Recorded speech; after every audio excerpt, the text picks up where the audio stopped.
Imagine you are standing at the edge of a forest, somewhere in Europe, maybe 25,000 years ago. The sun is going down, not the gentle amber kind of sunset you might watch from a back porch with something warm in your hands. This is a cold, fast collapse of light, the way winter sunsets happen when the sky just decides it's finished and pulls the colour out of everything in minutes. The temperature, which was already brutal, drops another 10 degrees in the time it takes you to exhale. Your breath is a small cloud in front of your face. The ground underfoot is frozen solid, and the trees around you are stripped bare, dark lines against a sky that's going from orange to deep purple to the kind of black that has real weight to it. And then, ahead of you in the face of a limestone cliff, there's an opening. Not large, maybe the height of a tall person, maybe a bit wider than two people standing shoulder to shoulder. From inside it, there's the faintest smell of wood smoke, and somewhere deeper in, a flicker of orange light that pulses once and then steadies. You move toward it the way humans have moved toward fire and shelter, for as long as there have been humans to move. Not because anyone told you to, because something much older than language is pulling you there. That's where we're going tonight, into the cave. Not as visitors with hard hats and laminated maps, but as people who lived there, who cooked there, slept there, argued there, were born and died there. People who knew every crack in the ceiling and every cold draft that came in around midnight, and exactly which spots near the fire were warm enough to sleep without waking up shivering. The question that gets asked a lot about Ice Age cave dwellers is something like, what was it actually like? And it sounds simple until you realise how much is packed inside it. It's not just asking about temperature or diet or tools. It's asking about the texture of daily life. What sounds filled those spaces at night? What smells built up over weeks of habitation? What the light looked like when the fire was low? How people felt about going outside when outside meant a landscape that was genuinely trying to kill you? Those are the kinds of questions that the archaeological record only partially answers, and the gaps are where imagination has to do careful, honest work alongside the science. Here's the thing about caves and the people who used them. The word cave covers an enormous range. A deep, dry chamber with a south-facing entrance that catches winter sun is a completely different proposition from a cold, wet, north-facing crack in a hillside that floods when the snow melts. Ice Age humans knew this. They were selective. They were not simply taking whatever shelter they could find and being grateful for it. The sites that show repeated, sustained occupation have very specific characteristics: orientation, drainage, proximity to water and food sources, defensibility. People chose these places the way you might choose a house, weighing up what it offered against what it cost. But here's what archaeologists keep running up against when they study these sites. They can see what was left behind, but they cannot always see why. A layer of ash tells you there was a fire. It doesn't tell you who built it, or how long it burned, or whether the person who built it was celebrating something or just cold. A scatter of animal bones tells you people ate here. It doesn't tell you whether the meal was shared in silence after an exhausting hunt, or whether it was loud with conversation and whatever passed for laughter 25,000 years ago. The evidence is there. The full story is not. And so researchers work with what they have, which is stone tools and charcoal and pigment and bone, and they build interpretations that are careful and provisional and sometimes quietly stunning in what they suggest. What we do know is that caves provided something genuinely rare in an Ice Age landscape. Stability. Not warmth, not comfort, not safety in any absolute sense, but a place where the variables were reduced. Outside, the wind could change, the temperature could swing 20 degrees between morning and afternoon, predators moved through without warning, and weather could turn deadly in an hour. Inside a cave, even a fairly modest one, those extremes were buffered. The rock held a rough, constant temperature. The entrance could be watched, A fire could be maintained. People could sleep without the full exposure of the open landscape, pressing in on them from every direction. That's not a small thing. In an environment where energy expenditure and survival are essentially the same calculation. Anything that reduces unnecessary stress on the body is the difference between making it through winter and not. So tonight, across however many hours you're giving to this, we're going to walk through that cave entrance and stay a while. We'll look at how people actually organized these spaces, how they kept warm, what they ate and how they prepared it, how they dealt with illness and injury, how they raised children and maintained relationships in close quarters with very little privacy and very high stakes. We'll look at what the walls tell us because some of them tell us a great deal, and we'll try to keep the details sensory and specific because that's how the past becomes real. Not in grand sweeping claims about human progress, but in small things, the weight of a flint blade in your hand, the way your eyes adjust to firelight after an hour in the dark, the sound of wind moving past a cave entrance on a night when staying inside is not a choice, but a necessity. There are gaps in what we know, and we'll be honest about those. There are moments where the evidence is solid and moments where it's more like educated guessing, and we'll try to be clear about which is which. But within those limits, there's an enormous amount that archaeologists and paleoanthropologists have pieced together, and it adds up to something that feels remarkably, uncomfortably human. Before we go any further, where are you right now and what time is it? I genuinely want to know.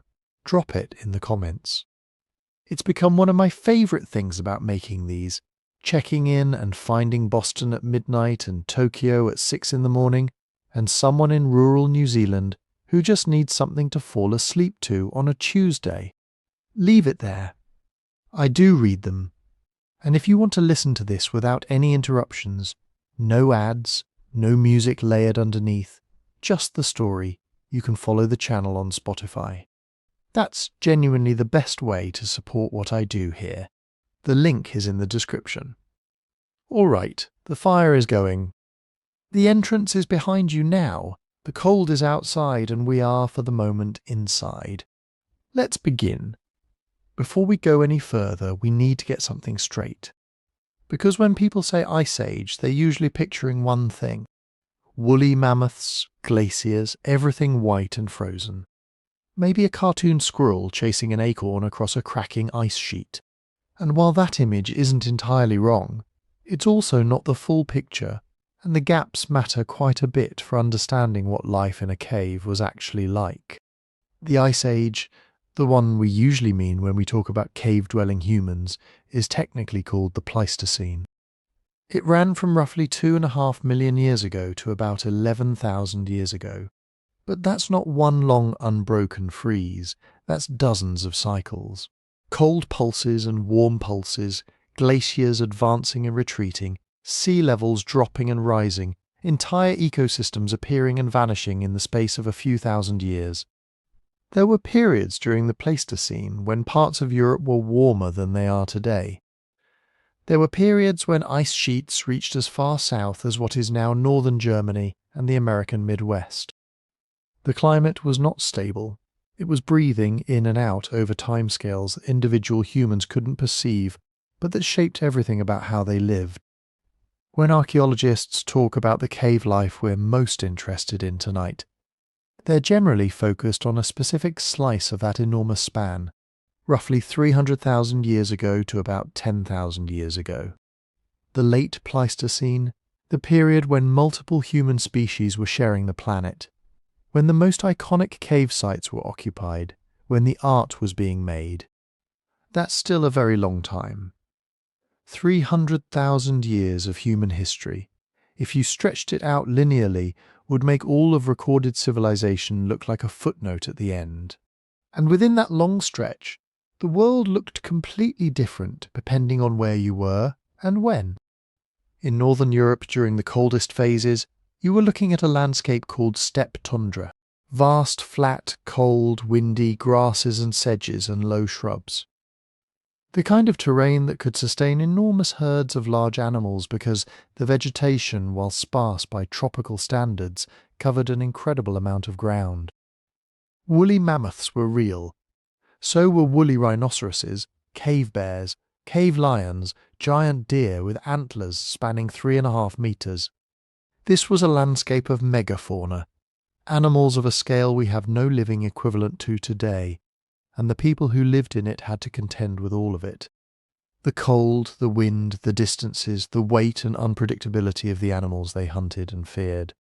But move south, into what is now Spain or southern France, or the Levant or North Africa.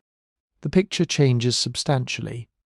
The climate there was more temperate even during the cold phases, shaped by the moderating influence of the Mediterranean and the Atlantic. There were still hard winters. There were still periods of severe cold when glaciers locked up enormous amounts of global moisture and the landscape became drier and more exposed. But you weren't standing on frozen tundra. You might have been standing in open woodland or scrubland, or on the margins of a grassland that still held green patches through much of the year. This matters because cave life in these different environments was not the same experience. The challenges the animals, the plant foods available, the length and severity of winter, the need for heavy insulation versus lighter shelter, all of it varied enormously by latitude and local ecology.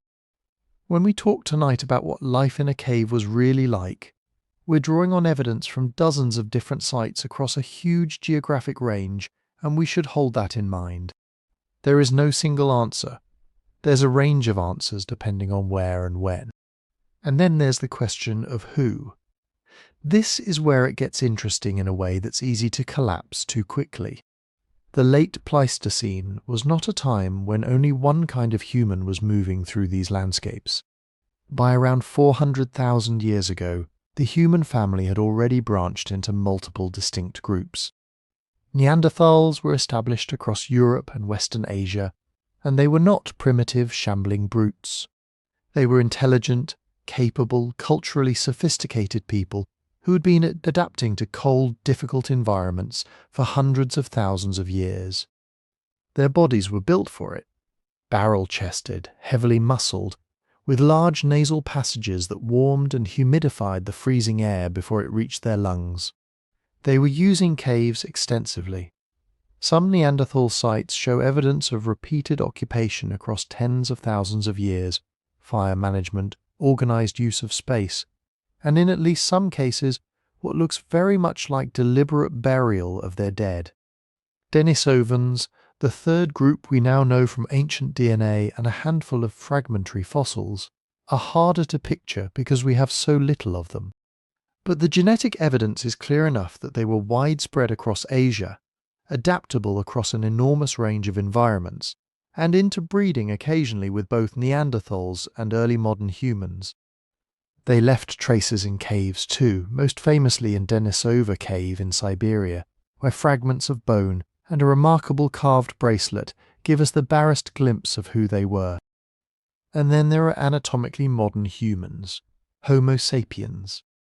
Our direct ancestors, evolving in Africa from perhaps 300,000 years ago, spreading into the Levant and then into Europe and Asia within the last 100,000 years or so, eventually overlapping with both Neanderthals and Denisovans in space and in time. The famous painted caves of France and Spain, Lascaux, Altamira, Chauvet, those are largely Homo sapiens. But Neanderthals were making cave art too, in a form that predates some of the most celebrated modern human examples by tens of thousands of years.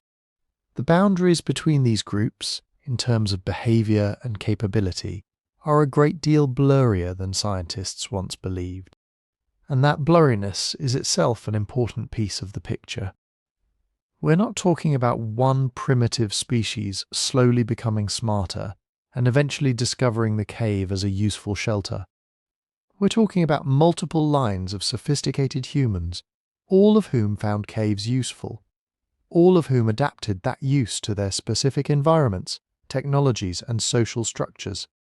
Which brings us to something that the archaeological record keeps quietly insisting on, no matter how many sites you study. Caves are snapshots, not biographies. What gets preserved in a cave is not a complete record of a group's life. It's a partial, accidental, often misleading slice of it. A fire burns, ash falls, a layer forms. Animals are butchered, bones are discarded, they settle into the sediment. A child drops a bead, it disappears into the floor. Thousands of years pass. Then someone with a trowel comes along and tries to reconstruct from these fragments what daily existence felt like. The things that leave no trace are invisible. Conversations, laughter, grief, the arrangement of sleeping bodies around a dying fire, the stories told in the dark. Those are gone. What's left is durable material culture, and the bones of what was eaten, and the charcoal of what was burned, and it is genuinely extraordinary how much can be inferred from those things. But inference is not memory. It's a reconstruction, always provisional, always subject to revision, when the next excavation turns something up that changes the interpretation. There's also the question of how caves were actually being used, which is something researchers are still actively debating, because not every site with evidence of human occupation is necessarily evidence of a permanent home. Some caves seem to have been used seasonally as winter refuges or summer hunting camps, with groups passing through and moving on as resources dictated. Others show the kind of dense, layered habitation that suggests people were coming back year after year, treating the place as a base. Some deep cave systems with art on the walls, but very little evidence of habitation at the entrance, suggest something different entirely. Places that were visited not to live in, but for reasons we can only guess at. Ritual, perhaps ceremony. Something that required going deep into the dark, away from the ordinary world. So the guiding question for tonight isn't really a simple one. Were these caves homes? Were they camps? Were they refuges from a world that was actively hostile to human survival? Were they sacred spaces? The honest answer is probably yes to all of those, depending on which cave, which group, which season, which point in the long story of the Pleistocene you're looking at. Part of what we're doing tonight is holding all of those possibilities at once, moving between them as the evidence suggests, without forcing the past into neater categories than it actually inhabited. The fire is low, but it hasn't gone out. The entrance is still visible as a pale grey rectangle against the dark interior. Outside, the temperature has dropped another few degrees. Let's think about how these people actually found a cave worth settling into at all. You wake up already tired. Not from a bad night's sleep, but from weeks of being on the move. Because before a cave becomes home, it's just another dark shape in the landscape. Another possibility, another risk. Imagine you're part of a small band, 30 people at most, drifting along a river valley at the end of autumn. The wind is sharp enough to sting your eyes. You've got children, elders, pregnant women, injured hunters. You can't just stop at the first hole in the rock and call it good. A bad choice here isn't just uncomfortable, it can kill you. So the search for a cave worth living in is cautious, methodical, and very practiced. By the time we see it in the archaeological record, it's been part of human behaviour for a very long time. The first test is simple: dryness. A cave that looks promising from a distance can turn out to be useless the moment you step inside and feel the damp seeping up from the floor. If water has been running through the entrance, you'll see channels cut into the sediment, water-worn pebbles, maybe a faint line of debris raked into a curve where the flow slowed and dropped its load. In winter, that moisture will turn to ice, and in a thaw it can flood. People who lived their entire lives outdoors would spot those signs immediately. They'd know which rock walls catch the prevailing rain, which faces stay drier, which overhangs drip all day and never truly dry out. Dryness isn't just about comfort, it's about disease. Constant damp means mould, respiratory problems, rotting hides, firewood that won't light. A good cave is one where your bedding will stay dry, your stored food won't mould overnight, and your fire will catch without a struggle. Then comes airflow. A cave that is perfectly dry but stifling is not much use either. You're going to be burning wood inside this space for hours every day. If the smoke has nowhere to go, it will settle down around you. Your eyes will sting, your lungs will ache, the children will cough all night, over a winter that damage accumulates. So groups pay attention to invisible things. The way a faint breath of air moves past their faces, the direction smoke takes when they light a small test fire of twigs and leaves near the back wall. Archaeologists sometimes find these experimental traces as tiny thin layers of charcoal or a patch of reddened floor far from the main hearths, little signatures of someone figuring out how the cave breathes. Caves with multiple openings or cracks high up in the ceiling can create a natural chimney effect.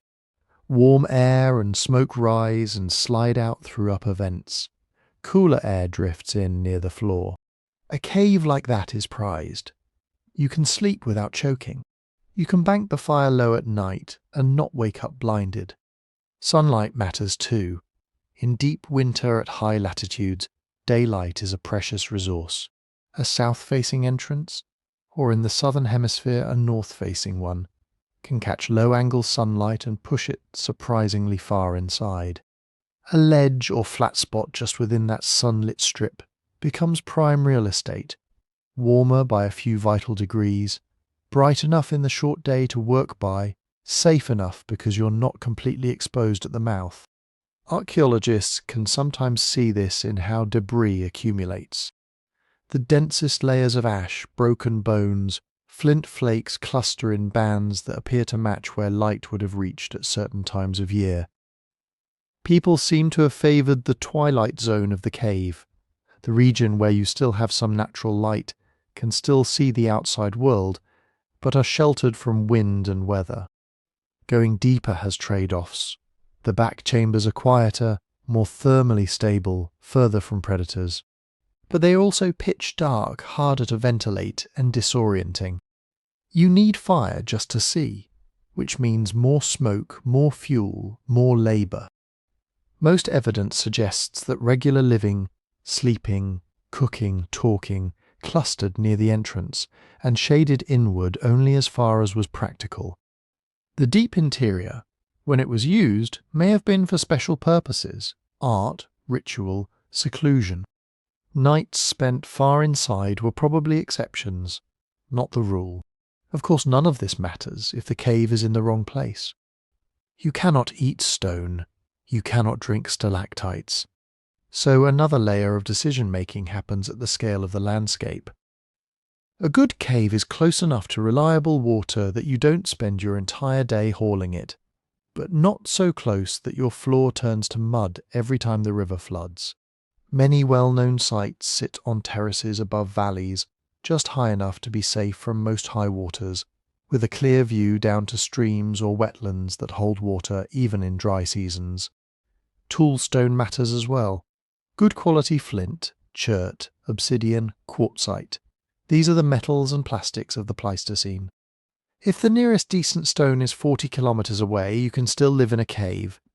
But your toolkit will be more precious, more heavily curated, repaired again and again. Caves close to rich stone sources often show dense carpets of flakes and broken cores in their occupational layers, evidence of constant toolmaking and retooling. Game routes are another invisible but vital feature. Herd animals don't move randomly, they follow river valleys, skirt steep slopes, pass through saddles and narrow defiles. Over generations, people learn these patterns. A cave overlooking a natural bottleneck in the landscape, a valley pinch point, a river crossing, becomes an excellent hunting base. You can watch, ambush, follow and drag meat back in a single day. Firewood is the quiet constraint tying all of this together.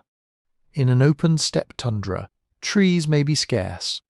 You might be burning shrubs, driftwood, bone, dried dung. A cave on a forest edge, or near sheltered pockets of woodland, is far more attractive. The archaeological record sometimes shows the changing fortunes of a cave in this respect. Early layers, rich in wood charcoal, later ones with more bone ash and traces of burned peat or dung as nearby trees were harvested and the environment shifted. Then there is the question of safety, in a more immediate sense. Rockfall is not a hypothetical danger when the ceiling above you weighs hundreds of tons. People living with cliffs and overhangs become adept at reading cracks, listening for the echo of loose slabs, noticing fresh scars where rock has recently fallen. Some caves show talus piles of collapsed roof near the entrance. Human occupations cluster just beyond those, as if people learned where the safe line began. Flooding risk is judged in similar ways. High water marks, tide lines of silt and plant debris on the walls, rounded stones where there should be dust. All of these tell you how far water has come in the past. A low tunnel-like entrance with a stream emerging from it might look inviting in dry weather. But if your grandparents' stories say that water once roared out of it high enough to sweep away sleeping children, you choose differently. Smoke management is partly about airflow, but it is also about layout. Caves with deep pits, side chambers, or domed roofs can trap smoke in pockets. A group exploring a cave for habitation might light small fires in different places, watch where the smoke pools, and then avoid those dead spaces. Over time, they build a mental map. Here we cook, there we sleep. That recess is for storage, or for activities that don't involve flame. Behind all these evaluations sits memory and tradition. By the later Pleistocene, people are not discovering caves brand new every generation. They are returning to known places. Grandparents tell grandchildren about the cave where the winter was easy, the one where the roof groaned and dropped stones, the overhang where the river once rose in a night and took half the camp's gear. Some caves show this rhythm in their stratigraphy, layers of intense occupation alternating with thin bands of wind-blown dust or animal activity, then human presence again. Seasonal campsites that were used for a few weeks or months every year after year, century after century. Others have thicker, more continuous deposits, suggesting longer stays, perhaps a kind of semi-permanent base that people cycled through as they followed herds and seasons. Modern archaeologists read these patterns with a mixture of chemistry, physics, and patience. Repeated occupations often leave thick sequences of hearths stacked on top of one another, layers of trampled floor, dense accumulations of ash, bone, and artifacts. The microscopic structure of sediments can show whether a surface was walked on for years or merely visited briefly. Pollen and charcoal traces reveal whether fires burned daily or only once in a while. One-off visits look different. A single hearth, a handful of tools, maybe a few butchered bones, and then nothing above them but sterile sediment or signs of animals using the space. Perhaps it was a shelter taken in a sudden storm, a temporary hunting lookout, a resting place on a longer journey. To the people making those choices, none of this would have felt academic. It was just part of knowing the land, which dark mouths in the rock were safe to sleep in, which were best avoided, which were worth the extra climb because the view over the valley let you see danger and opportunity coming from a long way off. Once a cave passed all those tests, dry enough, breathable enough, sunlit enough, close to water and wood and stone and game, safe from sudden catastrophe, it could become something more than a stop along the way. It could be shaped, organized, turned from a raw cavity in the earth into a human space. That's where we go next. The first night in a new cave is awkward. You don't yet know where anything goes. People are tired, hungry, still a little on edge from the move. There's a flurry of activity at dusk, fires being lit, kids being told where not to wander, packs opened, meat hung, hides unrolled. But very quickly, patterns start to form. Humans are astonishingly fast at turning space into place. Sleep comes first. You're not going to spread bodies randomly across the floor. Even without conscious planning, there's a logic that emerges. Elders and infants closer to the warmest, most protected spots. People who need to be up quickly, hunters, fire tenders, near the hearth or the entrance. Couples or close kin clustering together, not just for warmth, but for the comfort of familiar breathing in the dark. Over time, this becomes a sleeping zone. Archaeologists see this as areas with fewer sharp flakes and fewer heavy bones, often with traces of bedding, thin layers of plant matter, bracken, grasses, sometimes mixed with hair or insect remains. At some sites, these bedding layers are stacked, renewed over and over, like a kind of prehistoric mattress schedule. Old beds swept aside, new ones laid down. Near these sleeping zones, but not too near, the hearths settle in. A good hearth spot isn't just any flat patch of ground.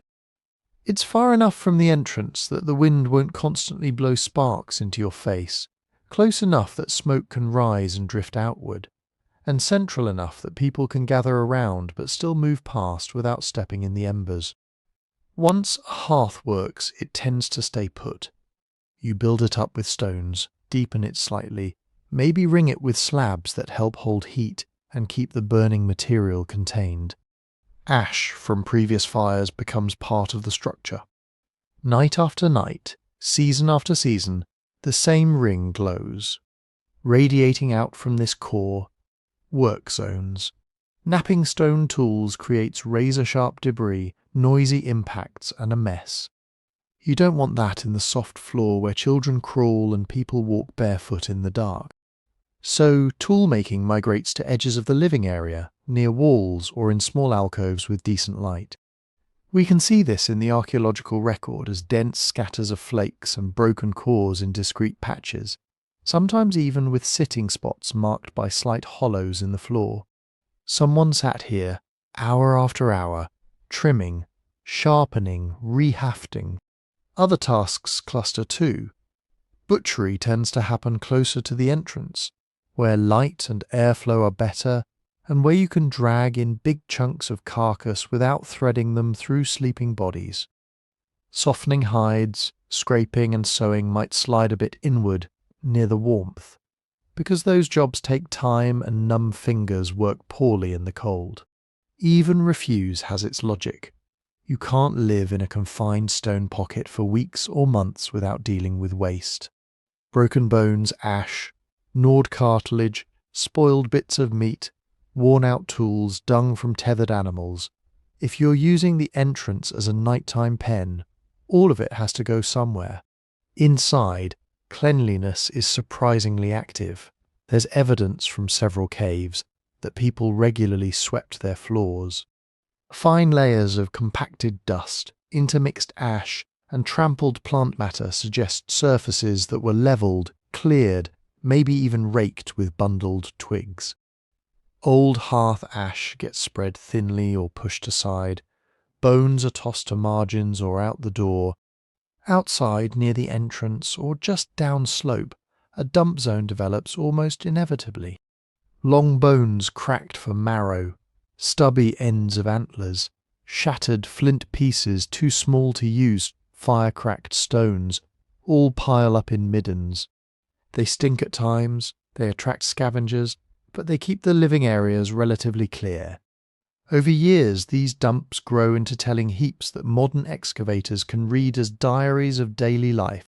For comfort, people start cushioning the rock. Bedding isn't just where you sleep. It's also where you sit to work, where children play, where old bones rest during the day.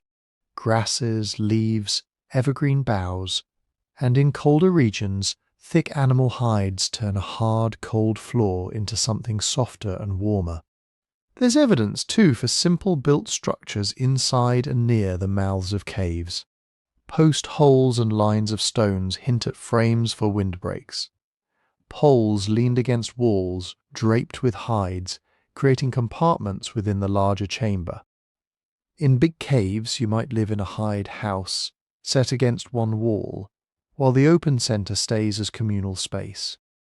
Near the entrance, people sometimes built low screens out of stone or brush. These can break the wind, hide the fire from distant eyes, and give just a bit more privacy when you're changing clothes, tending a wound, nursing a child. Light governs almost everything. The entrance zone, where daylight reaches easily, is where tasks demanding detail cluster: sewing, fine carving, careful repair of tools. Hands need to see what they're doing. Eyes in the Pleistocene weren't magic. They strained in dimness just as ours do. As you move inward into the twilight band, activities shift. Here, against the walls, you might find storage niches, baskets or skin bags of stone blanks, dried plant foods, spare clothing, tucked where they're accessible but out of the way. Here too is a good place for quieter social activity, simple games, teaching children, talking, lit by the reflected glow of the main fire. Beyond that, in true darkness, everything changes. To go there, you bring fire with you, a torch, a small ember, a portable lamp. Those spaces are poor for daily living, but rich for other purposes. Occasional seclusion, ritual, art. Most of the sound and light of ordinary life stays closer to the mouth, where the cave can share the day with the outside world. Sound itself shapes how the cave is used. Stone chambers echo. A shout near the entrance can ricochet off curves and hollows, magnified or oddly muffled. People learn, quickly, where whispers carry and where they vanish. A narrow side passage might become a favoured spot for private conversations. A broader alcove with gentle acoustics could serve as a kind of nighttime gathering place, where stories and songs drift over the sleepers without startling them. At night, once fires are banked and the entrance goes black, sound becomes your main sense of the group's shape. The wheeze of an elder's breath in one corner, a baby's whimper answered by a murmur, someone turning over on rustling hides, quiet talk between hunters reviewing plans for morning. The cave's architecture turns these noises into zones, louder here, hushed there, subtle partitions of social life. None of this is fixed forever. Home, in the Ice Age, is not a static layout frozen in place for decades. It's a flexible camp that shifts as people come and go, as seasons change, as needs alter. If a roof slab falls and blocks an alcove, sleeping arrangements change overnight. If one side of the floor becomes damp in spring, bedding migrates to higher ground. If a new baby arrives, the quietest corner suddenly fills with warmth and watchfulness. Over years of intermittent occupation, the cave holds traces of many different arrangements layered on top of each other. A work zone one year might become a sleeping area the next.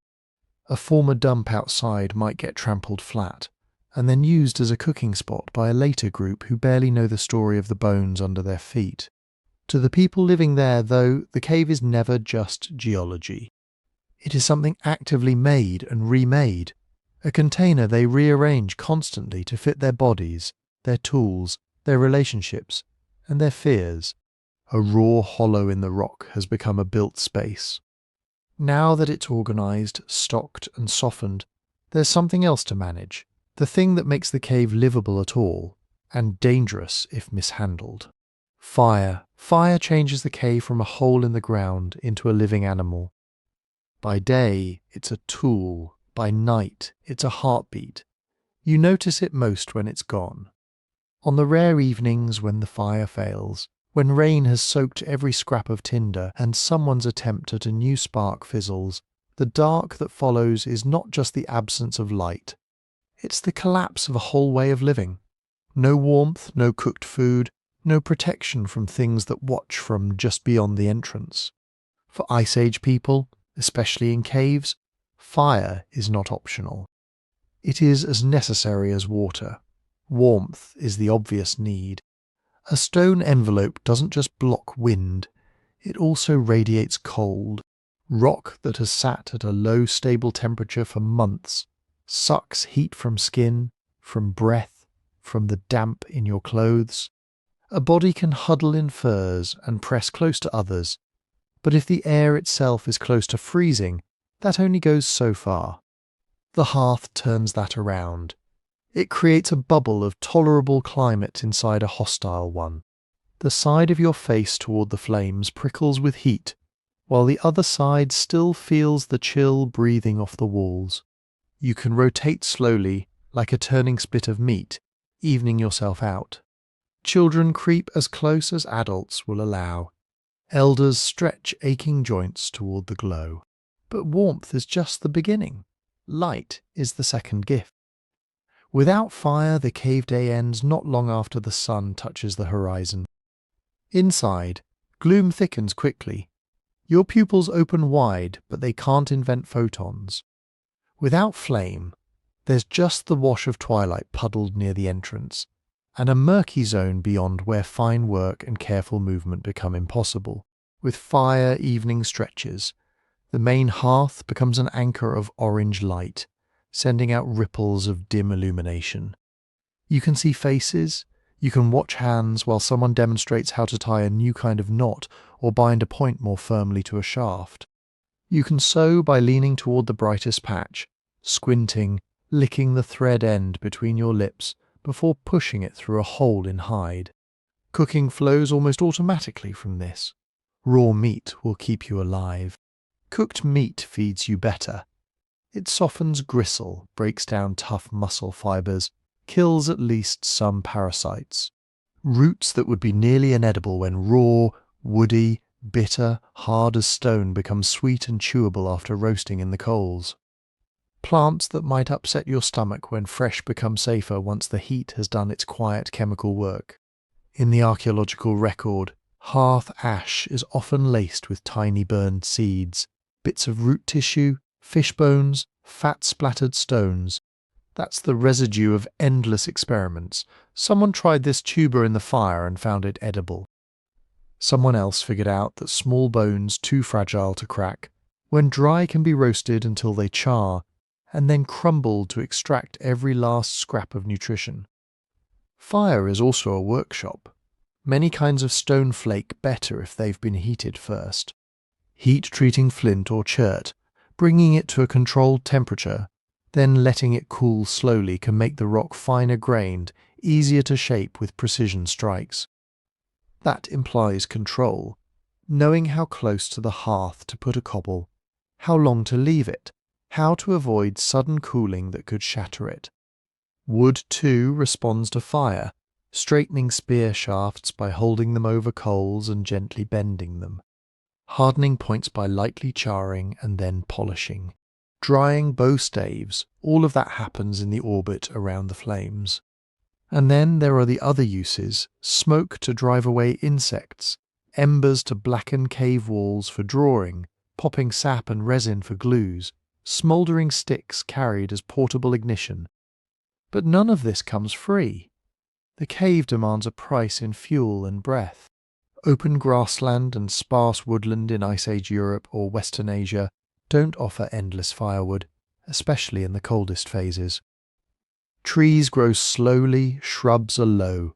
Much of the landscape is scrub, tundra, or open steppe. If several groups are using the same valley over years, obvious sources of wood near favoured caves could be stripped quickly, so people burn what they can. Dry wood is ideal, dense, long burning logs for overnight, lighter brush for quick flare-ups when you need fast heat. But you may not always have ideal. Brushy twigs, dead branches scoured by winter winds, tangled roots pulled from eroding banks, all get added to the pile. Bones burn too. Not fresh ones, slick with fat and moisture, but dry, grease-rich pieces, especially from large animals. Once marrow has been extracted and the outer surface dried, long bones can be fed into the fire as a kind of emergency fuel. They don't catch like kindling. They smoulder, glow and crack, giving off a distinct smell and an eerie, faintly greasy light. Dung is another option. Grazing animals drop it by the kilogram across open ground. Dried in the wind and sun, dung cakes become surprisingly effective fuel, easy to gather, light to carry, slow burning. Many ethnographic parallels suggest its use in treeless regions. And some Ice Age hearths contain characteristic residues that could be from burned dung, fine, ashy, with particular mineral signatures. Each fuel leaves its own trace and its own comfort level. A night burning mostly wood smells different from a night burning mostly dung. One crackles and throws sparks. The other smoulders, steady but smoky. Smoke is the constant companion. A cave is not a chimney. Unless the entrance is high and the roof slopes just right, smoke has a tendency to linger, to pool in invisible layers. Bend down low and the air seems clearer. Stand too high and your eyes sting, your lungs catch. People living like this almost certainly developed an intimate sense of airflow. They would have noticed how a light thread of smoke from a twig held high drifted one way, while smoke near the floor crept another. Over days and weeks you learn where to place the main hearth, so that the prevailing draughts pull smoke toward the opening, rather than into the depths. Evidence from some well-studied sites suggests hearths deliberately placed under natural vents, near slight ceiling rises, or in alignment with entrance notches that channel wind. It's unlikely anyone had a theory of fluid dynamics. They had something better, the daily feedback of smart lungs and irritated eyes. Ventilation isn't just about comfort. Chronic smoke inhalation can damage lungs, eyes, and immune systems. It's reasonable to imagine strategies to mitigate it. Keeping big fires smaller when the air is still. Opening hide screens at the entrance to let drafts form. Moving activities like heavy roasting or smoky greenwood burning closer to the mouth, or even outside, when weather allows. Over time, this behavior prints itself into the ground. Hearths tend to be reused. Ash from one night becomes a soft, pale layer. A later group clears it, pushes some aside, builds another fire in roughly the same depression. Pebbles crack from repeated heating. Larger stones ring the fire, blackened on their inner faces. Bits of charcoal fall and survive, buried in dust. Excavators peel this back like a book of seasons. Thin laminations of ash, some thick, some faint. Shifts in composition from wood heavy to bone heavy. Occasional patches of reddened, heat, altered soil marking particularly long or intense use. These are the sedimentary echoes of countless evenings when people circled the same bright core. Around that core, other flames move. Embers from the main fire can be carried on flat pieces of bark or stone, cupped in a hand with a bit of ash to start smaller hearths at the margins, a little working fire near the entrance for late butchery, a separate spot to smoke meat or dry damp clothing. Torches, simple bundles of resinous wood, twisted bark, or grasses dipped in fat, turn the pitch black of the inner cave into a flickering world. They flare bright but brief. Their soot, streaked on ceilings and walls, is one of the signs that people ventured beyond the living zone into deeper chambers. At some sites there's evidence for simple lamps, small depressions in stone, sometimes portable, bearing traces of soot and fat. Imagine a shallow hollow filled with animal grease, a twisted plant fibre or strip of moss as a wick. The light is dim, yellow and smoky, but it persists without constant tending. One of these by a sleeping elder, another near a mother with a newborn, becomes a quiet galaxy of tiny personal suns within the larger night. Fire reshapes the ecology of the cave. Insects that thrive in damp darkness, fleas, lice, certain beetles are sensitive to temperature and smoke. Persistent burning dries the upper layers of the floor, drives some pests away, kills others outright. Bedding near the hearth might be less infested than bedding in permanently cold corners.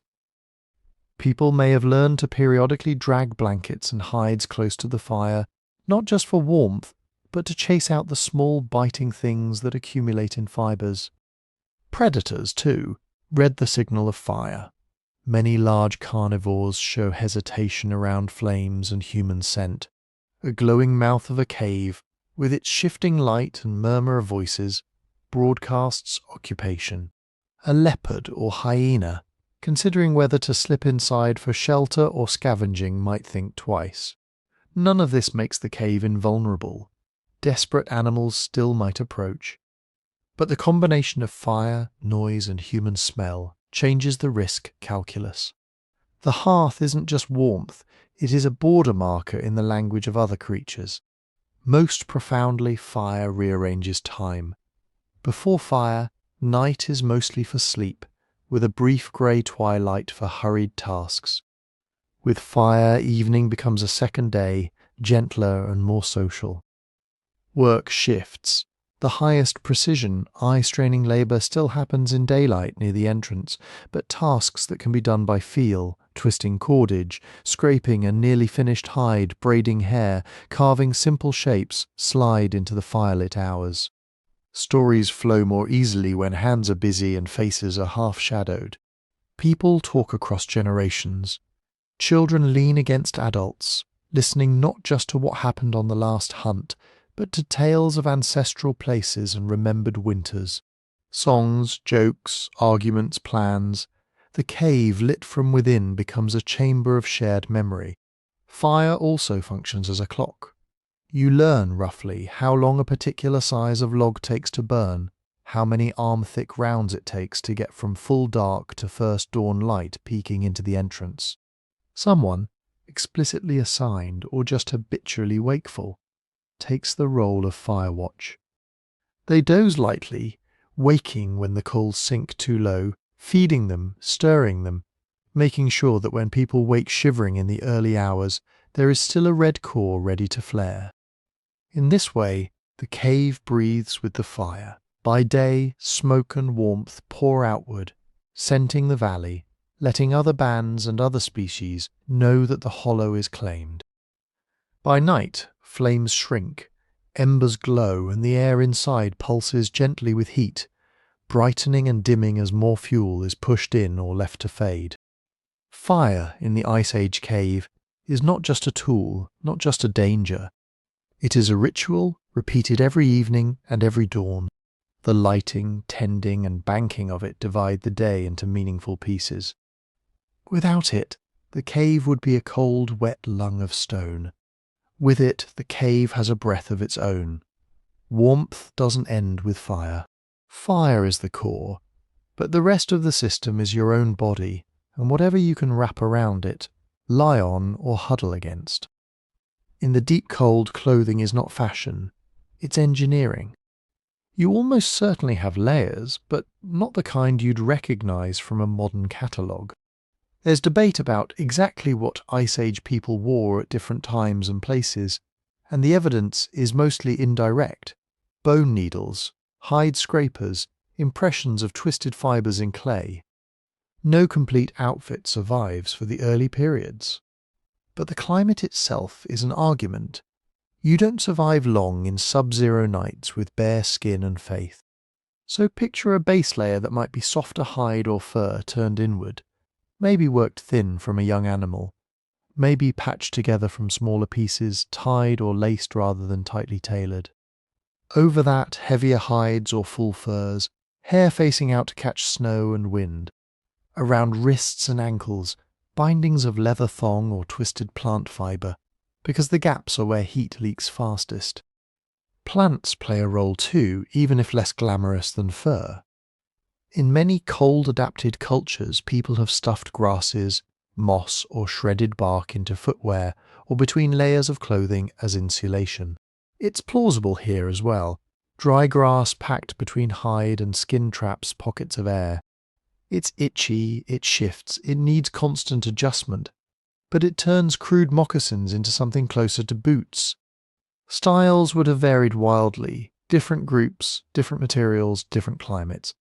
But the underlying principle is simple: layers you can add or strip. Too hot, while stalking game in the sun? Open a seam, shrug off an outer wrap, sweat less so that when you stop moving, you don't chill to the bone.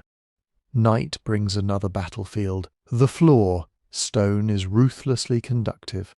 Lie directly on it, and your body becomes a heat source for the planet. So people build a buffer. The first layer might be simple, an accumulation of dried grasses and leaves hauled in from outside, periodically renewed as they flatten and rot. These can be laid thick enough to feel spongy underfoot, turning patches of the cave into something like primitive mattresses. On top of that come hides and furs. Some are dedicated bedding, softened through constant use, smelling of smoke and bodies. Others are multi-purpose. What you wear by day becomes what you sleep under at night. Archaeological layers thick with plant fibers, hairs, and pulverized organic dust hint at this invisible architecture of comfort. Ash plays a surprising role here too. The area right around a long-used hearth tends to build up a thick pad of ash and charcoal. Warm, dry, friable. In some caves, ashy carpets seem to have functioned as insulation, especially where people raked coals aside and then covered the warm zone with hides. You wouldn't sleep on glowing embers, but you might gladly rest on earth that's been gently baked for hours, with a skin between you and the dust. Bedding arrangements aren't just about comfort, though. They're about managing body heat as a collective resource. In a serious cold snap, an unexpected plunge in temperature, a brutal windstorm outside, maybe the fire not drawing well, people become each other's blankets.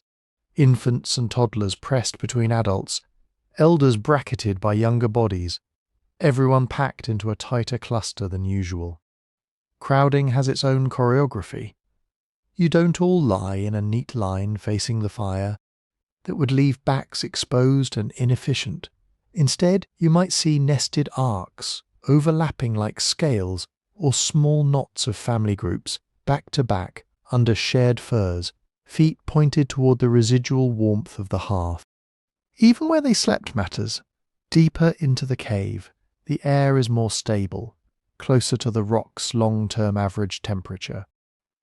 That can be a blessing or a curse.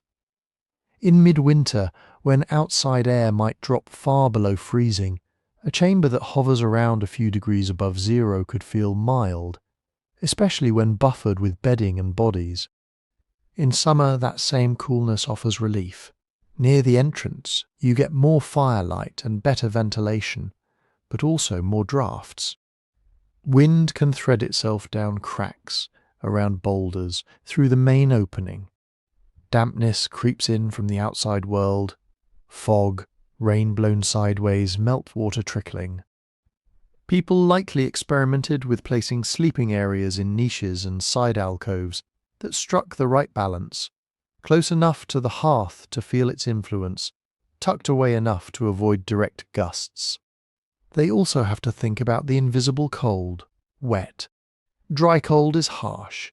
Wet cold is deadly.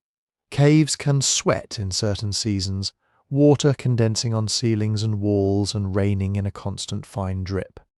Huddling directly under those zones turns your bedding into a sponge.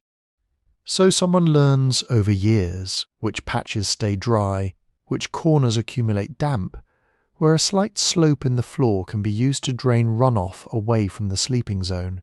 Cold shapes time itself.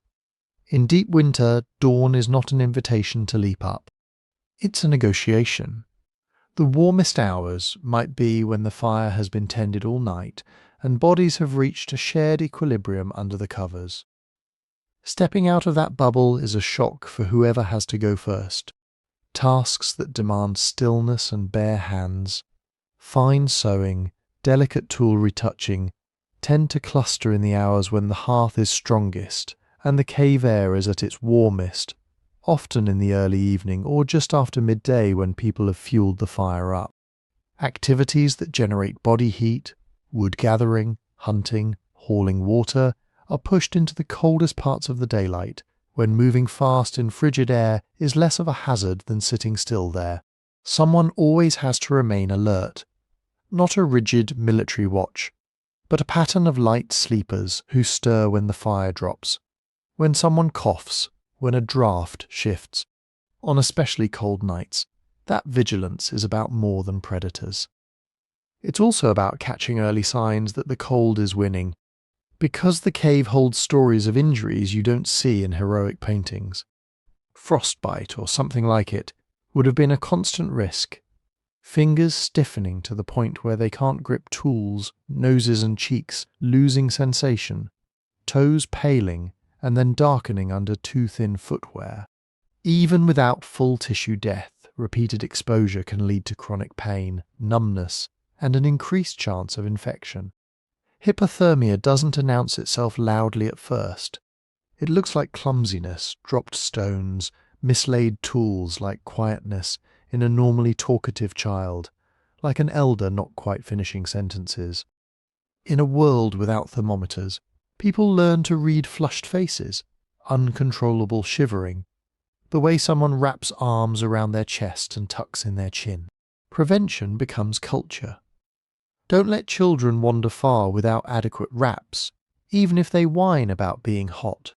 Don't sit long in wet clothes after falling through thin ice or wading a stream. Strip, wring, and change as soon as the fire is near. Don't sleep alone if you're weakened by illness or age. Don't ignore the way a boot rubs, because a blister in the cold can open a door to infection you can't easily close. All of these unwritten rules enforced by habit, story, and the memory of disasters weave into the daily routine. From the outside, an Ice Age cave might look like a static refuge, a fixed patch of stone. Inside, in the way people dress, arrange their beds, huddle, move, and time their work, it's more like a constantly adjusted machine whose main job is simple: keep every fragile, warm-blooded body above the narrow line between shivering discomfort and fatal cold. Cold doesn't erase thirst. If anything, it hides it. In the heat, you feel sweat, dryness, the obvious tug to drink. In the cold, you can go hours thinking you're fine. Breath steams, lips crack, and water still leaves your body with every exhale. You burn it, turning frozen air into something your lungs can use. So one of the quiet, constant tasks of cave life is making sure there will be water tomorrow, and the day after, and the day after that. The cave itself might help. Many Ice Age shelters were in karst landscapes, limestone country carved by water over millions of years. That kind of rock is full of holes, channels, springs. Sometimes you're lucky and the cave mouth opens not far from a perennial stream or a spring that seeps out of the hillside, running clear even in the depth of winter. Sometimes a trickle runs along the cave floor or drips from the ceiling into shallow basins. A slow leak, but dependable. People learn the personality of their local water. They know which gullies still have pools when the world is locked in ice, which meltwater channels appear briefly in spring and then disappear underground, which seeps are worth scraping out into tiny cisterns with stone and antler.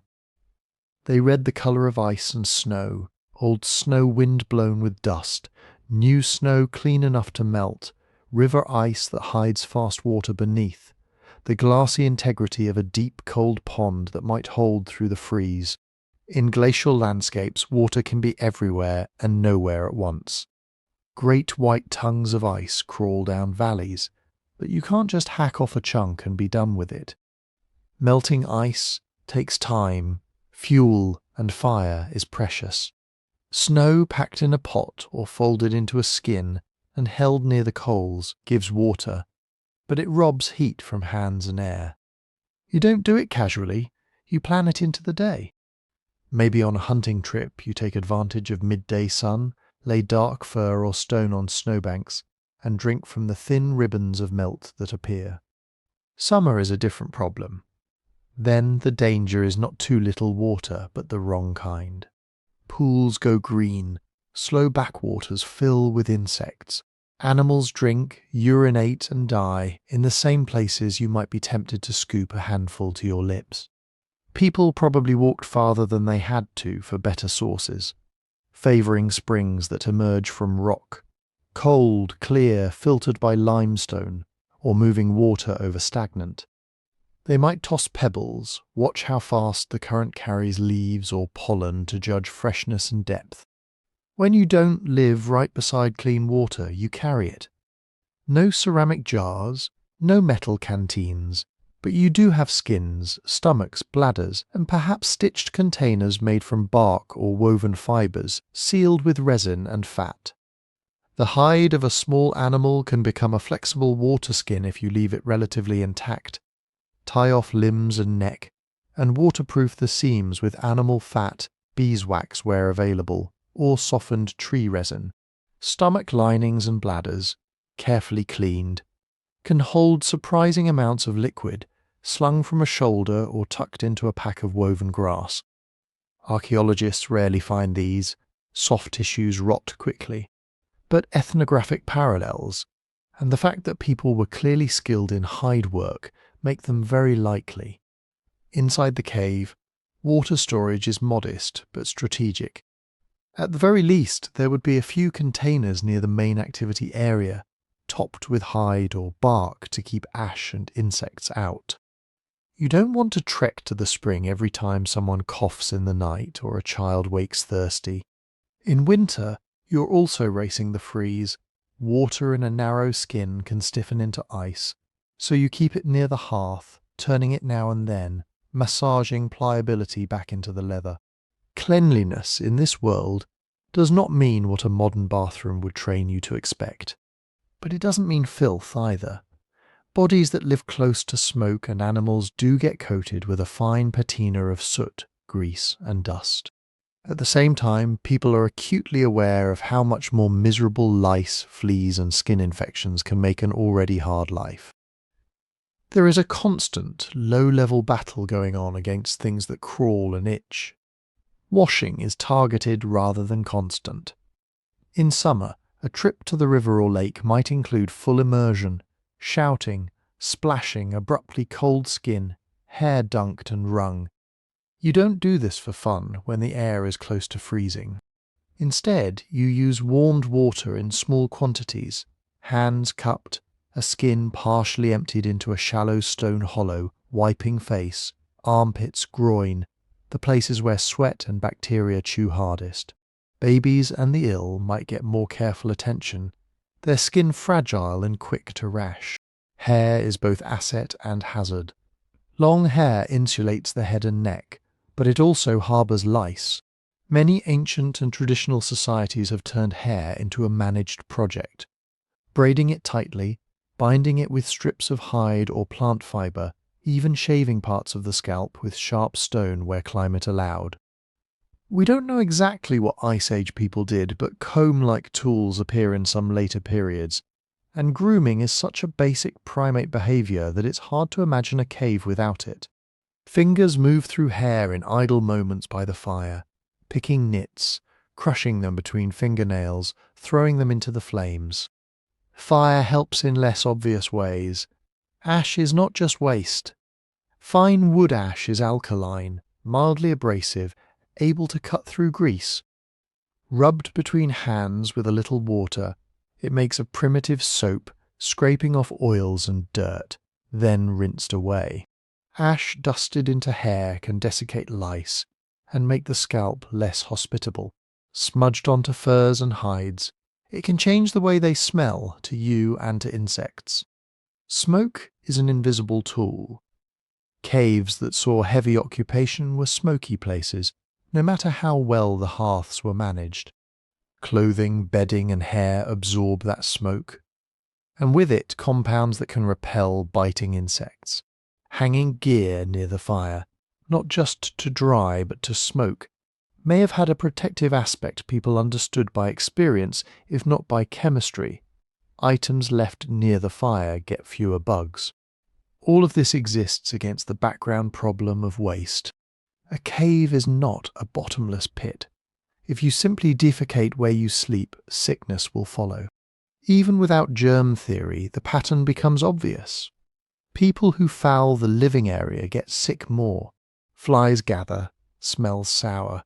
Children develop diarrhea. So, practical rules form.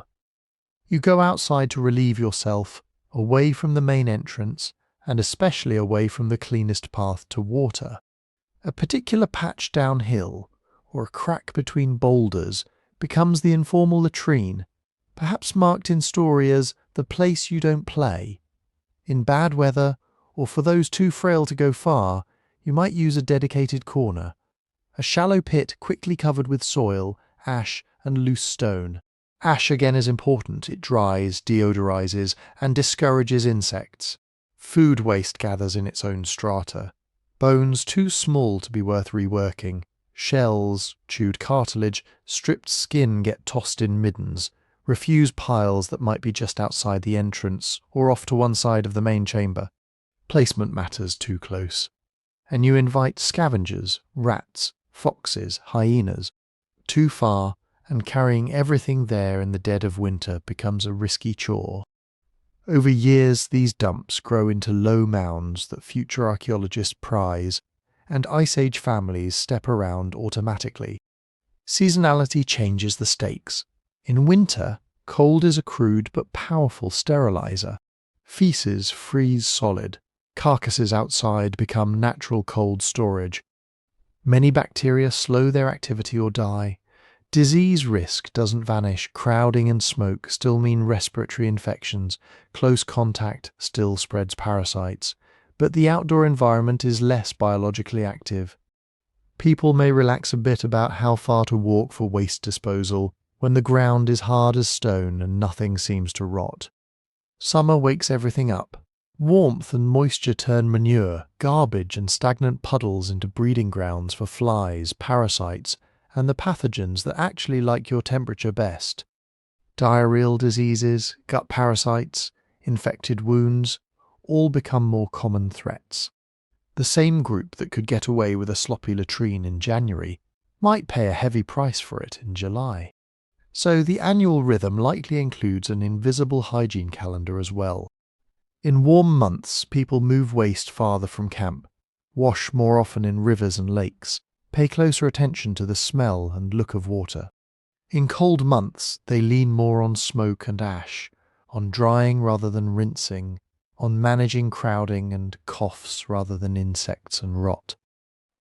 None of this feels like a separate category called sanitation to them. It's simply part of living. You scratch at a bite and remember to hold your cloak in the smoke that night. You step away from the cave in the grey dawn because that is what adults do, and you've heard enough stories about the child who made everyone sick. You learn that clear, running water high in the rock is worth the extra climb, and that the pool that smells wrong is left for the animals. In a world where one bad infection can cripple a hunter, and one spoiled water source can sicken an entire band, these small habits, where you dump bones, where you wash, where the latrine path runs, quietly decide who makes it through the year. Hunger is the other constant. Cold gnaws at you from the outside. Hunger works from the inside out. In a cave in the Ice Age, you are always somewhere on a sliding scale between comfortably full and uneasily aware that this can't last. The menu, when you lay it all out across a year, is surprisingly varied. It has to be. In a good stretch, your group might bring down large animals, reindeer, wild horses, bison, red deer, steppe mammoths in earlier periods, woolly rhinoceros in others depending on region and time. Not every band went after the giants. Those hunts were dangerous, rare, and required many coordinated hands, but even a medium-sized deer is a mountain of food compared to the small bodies clustered in the firelight. Then there are the smaller things that actually keep you alive in between those big wins. Hares and rabbits caught in snares, ground birds flushed from the tundra scrub, marmots, beavers, or other burrowing animals dug out of their dens. In coastal or riverine regions, fish become a crucial thread in the diet, netted, speared, trapped in weirs, or driven into shallows. Shellfish where there are rocky shores, eels in muddy channels. Plants are there too, but they arrive and vanish with the seasons. Roots and tubers pried from riverbanks or open slopes. Edible greens and shoots in the brief surge of spring. Berries and soft fruits in summer and early autumn. Nuts where the right trees grow, cracked between stones, their shells piling up in quiet middens. In some landscapes, Seeds and wild grains might be collected in baskets and pounded into coarse meals, a laborious insurance policy rather than a staple. And insects. We tend to forget them, but they're high in fat and protein, and many recent hunter-gatherer groups treat them as ordinary food. In warm months, grubs in rotten logs, fat larvae under bark, maybe locusts or other swarming insects scooped up when conditions allow. Not delicacies. Just calories, on paper. It sounds almost generous. In reality, everything about this menu is unstable. Hunting is a gamble. You can track a herd for days, read every hoofprint perfectly, set up the ambush, and still watch the wind shift and the animals veer away at the last second. You can lose an entire week's worth of energy and come home with nothing but stories and aching muscles. So planning has to be flexible. People in these caves don't think in terms of 3 square meals a day. They think in waves of plenty and waves of tightening belts. A big kill means a burst of heavy eating. Fresh meat roasted quickly. Organs eaten almost immediately while they're safest and most nutritious. Fat savoured with a sense of deep relief. Then, as hours and days go by, the question becomes, how much of this can we preserve before rot wins? Seasonality runs through everything. In late summer and autumn, animals are putting on fat. Berries are ripe, nuts harden, fish runs may be thick. This is the time to gorge and to bank. Meat is sliced thin and dried in the wind or over low smoke. Fat is rendered and stored. Bones are cracked and boiled to draw out grease that can be stored as a dense, waxy reserve. Berries may be mashed and dried into leathery cakes. Nuts are cached in baskets or pits. You're not just eating for today, you're building a buffer for the months when the landscape goes quiet. Winter strips away the options. The vegetation disappears under snow or dies back into inedible forms. Many animals migrate. Those that remain are leaner, their fat reserves burn down. In some regions, this may be when large game becomes more vulnerable, trapped in deep snow, weakened by cold, and a single successful hunt becomes the difference between endurance and collapse. In others, winter is a time of small, steady returns, traps set near known paths, fishing through ice, scavenging winter kill. Archaeologists can see the hunger for calories in what people do to bones. In layers that speak of tight times, bones are shattered completely. Not just the obvious long bones, but even smaller ones, all cracked to get at every smear of marrow. Sometimes the fragments show telltale patterns of boiling, repeated heating and cooling that suggests people were simmering bone to extract grease, then cracking and reboiling the residue. The marrow and rendered fat aren't just flavour. They're concentrated energy, precious in a body working hard to stay warm. The cooking methods themselves are shaped by limits. Roasting meat over open flames is simple and probable, but not always efficient. It loses fat as it drips into the fire, and it demands wood which may be scarce above tree line or in treeless steppe. So people likely turn to stones and careful heat. You can heat stones in the fire and drop them into pits or containers with water, using the hot rock as a kind of primitive stove. Meat, roots and tubers can be cooked this way, slowly, with less risk of burning and less fuel wasted. In some sites, scorched stones and arrangement of hearths hint at these indirect cooking techniques. Smoking and drying stretch the meat's life. Thin strips hung near, but not in the flames, can dehydrate in the warm, smoky air, discouraging bacteria and insects. Outside, in the right cold, dry wind, meat can become something like jerky without much smoke at all, though the cave and its hearth give more reliable control. Smoke might also flavour and preserve fish laid out on racks or stones. It's unlikely to be a fully developed cuisine the way we imagine it, but it's practical chemistry learned by experience. Food left here keeps longer. All of that effort funnels into one of the most important and invisible systems in the cave, sharing. Food does not simply belong to whoever catches it. In most small foraging groups studied in recent times, big game is shared widely, almost automatically. Hunters bring carcasses back, and the distribution is handled by custom elders, parents with many dependents, injured group members, and those who helped in the hunt all receive portions. Something similar was probably true here, because in a world of unpredictable returns, hoarding kills groups. If you eat lavishly on your lucky day and refuse to share, the others remember when your luck turns. No one wants to starve beside a neighbour's cash. But if the rule is we share now and in return others share later, then short-term inequality smooths out across seasons. This is insurance written in meat and memory instead of ink. Rationing is another layer. After the first flush of feasting, someone has to decide how fast the stored food is allowed to dwindle. Maybe that someone is an elder with deep experience of past winters. Maybe it is an informal consensus, a felt agreement that hunger now is better than catastrophe in late winter. Children learn to recognize the difference between a good day and a careful day, to accept smaller portions when the adults speak in certain tones and glance toward the dwindling rack of dried strips. These choices, who gets the last marrow bones, who receives extra fat, how much is held back for tomorrow, shape the emotional climate of the cave as much as the physical one. Resentment over unequal shares can fracture a band.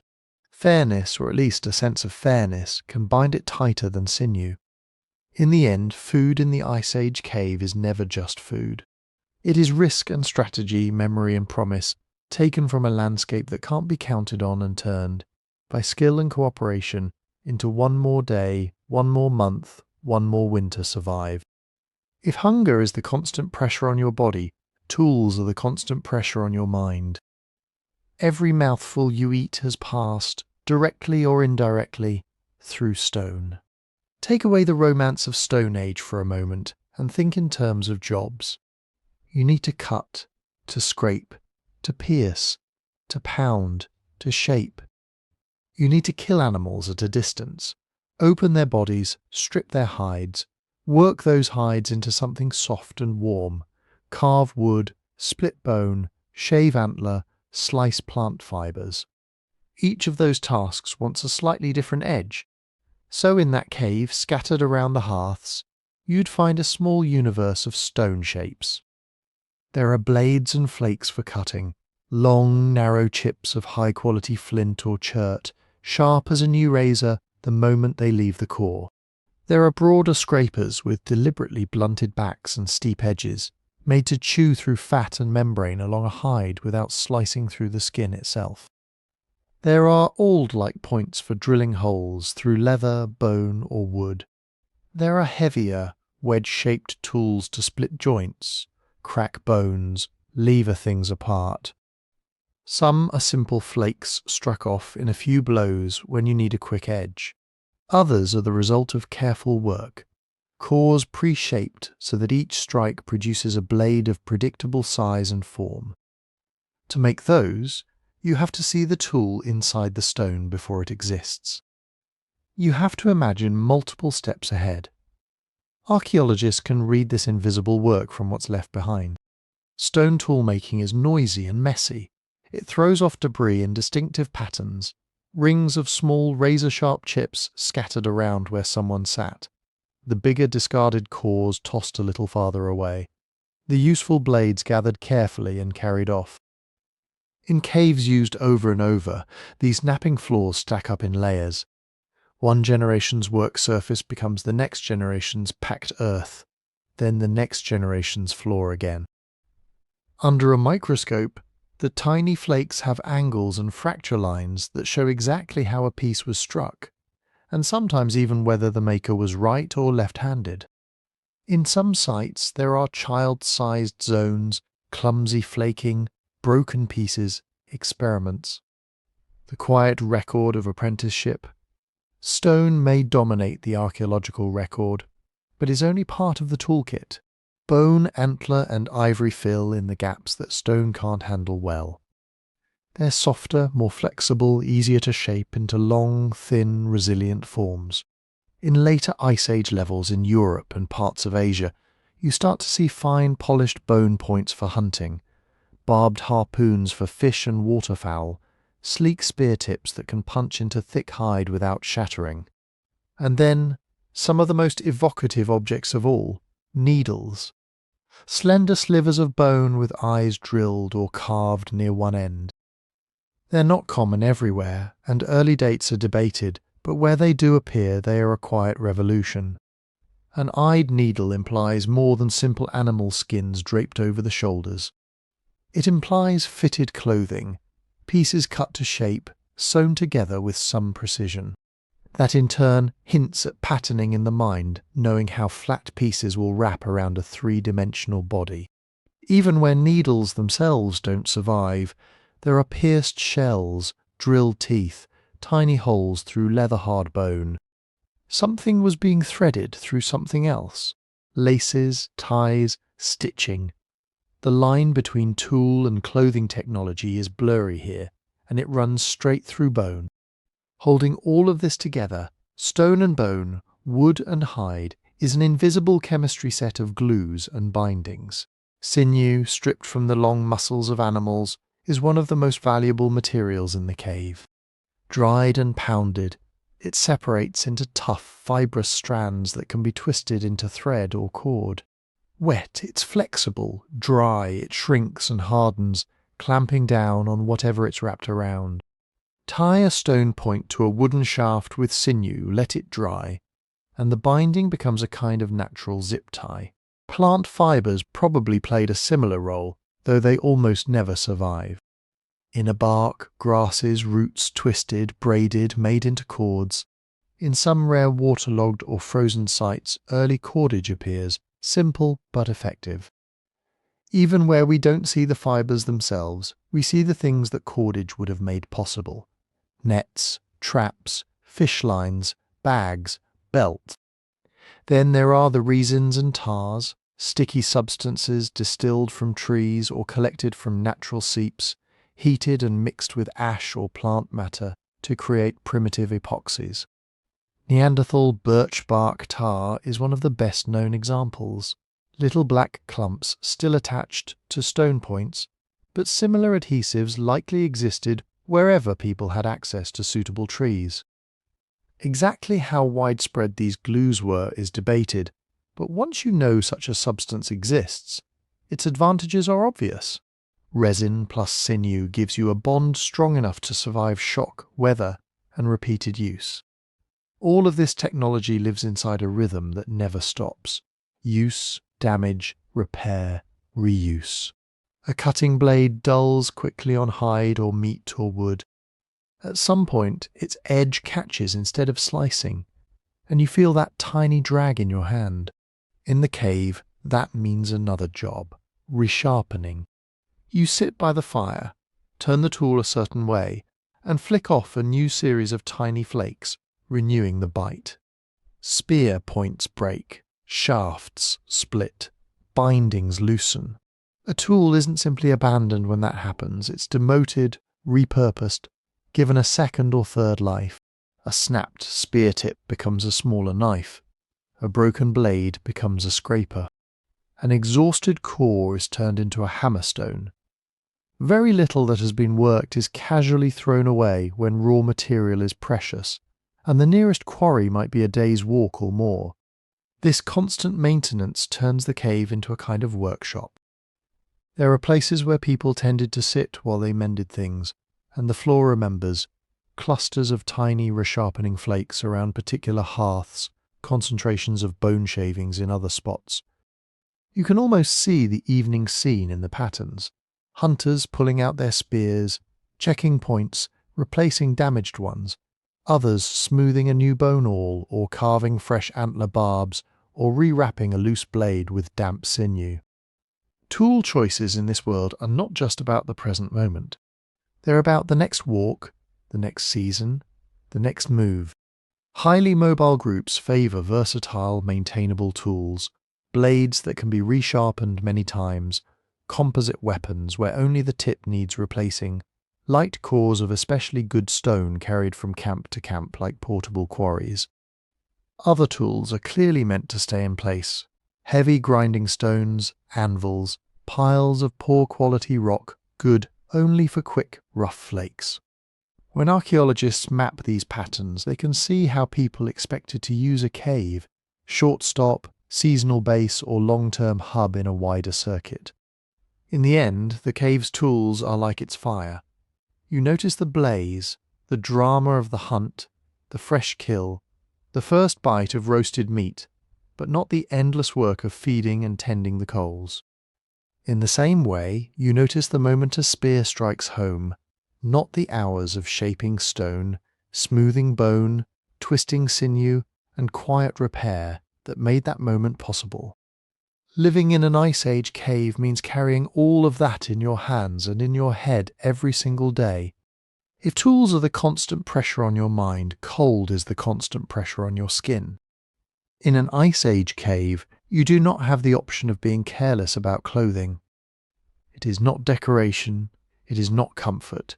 It is the thin, handmade barrier between your soft tropical body and a world that wants to freeze it solid. That barrier starts long before anything looks like a garment. It begins with a dead animal and a scraper, after the meat is taken, after the tendons are stripped and the bones cracked for marrow. What's left is the hide, heavy, wet, and stubborn. If you just dry it as is, it becomes something like a board, hard, brittle, and almost impossible to wear. To make it into insulation, you have to change it. So you sit, maybe in the lee of the cave mouth, or just inside the glow of the fire, and drag a stone scraper across that slick inner surface, again and again. The good scrapers from the last section were designed with this job in mind. A comfortable back for your hand, a steep working edge that bites into fat and membrane, but slides over the skin itself. Each stroke peels away a translucent smear of tissue. It smells of fat and blood and smoke. Your hands cramp. Your shoulders burn. You keep going, because if you stop too soon, the hide will rot or dry badly, and all that effort, the hunt, the butchery, the carrying, will be wasted. This skinning of the skin is only the first stage in what archaeologists call hide processing. After scraping, there may be soaking in water or in some cases in steeped plant infusions that help loosen fibres. There is stretching, pegging the hide out on the ground, or lashing it to a frame, pulling it in different directions so the fibres begin to loosen instead of shrinking tight. There is softening, done with hands, with bones, with wooden tools, working the damp hide over a stake, or rolling it, or twisting it until it loses that rigid, board-like quality. Many recent hunter-gatherer groups use brains or fat as tanning agents, rubbing them into the hide to lubricate the fibres. Whether Ice Age people did exactly the same is debated, but they certainly had access to the materials, and the principle is simple enough that it may well go back very far. Fat plus work turns stiff skin into something you can fold. Whatever the exact recipe, the rhythm is clear. Scrape, stretch, soften, dry, then smoke over a low, cool fire to add preservative compounds and some degree of water resistance. Each hide is hours and hours of labour, and you need many hides. Because a fur coat in this world is not one mythical thing. It's layers. The direct evidence for garments is frustratingly thin. Leather and fur decay quickly in most conditions.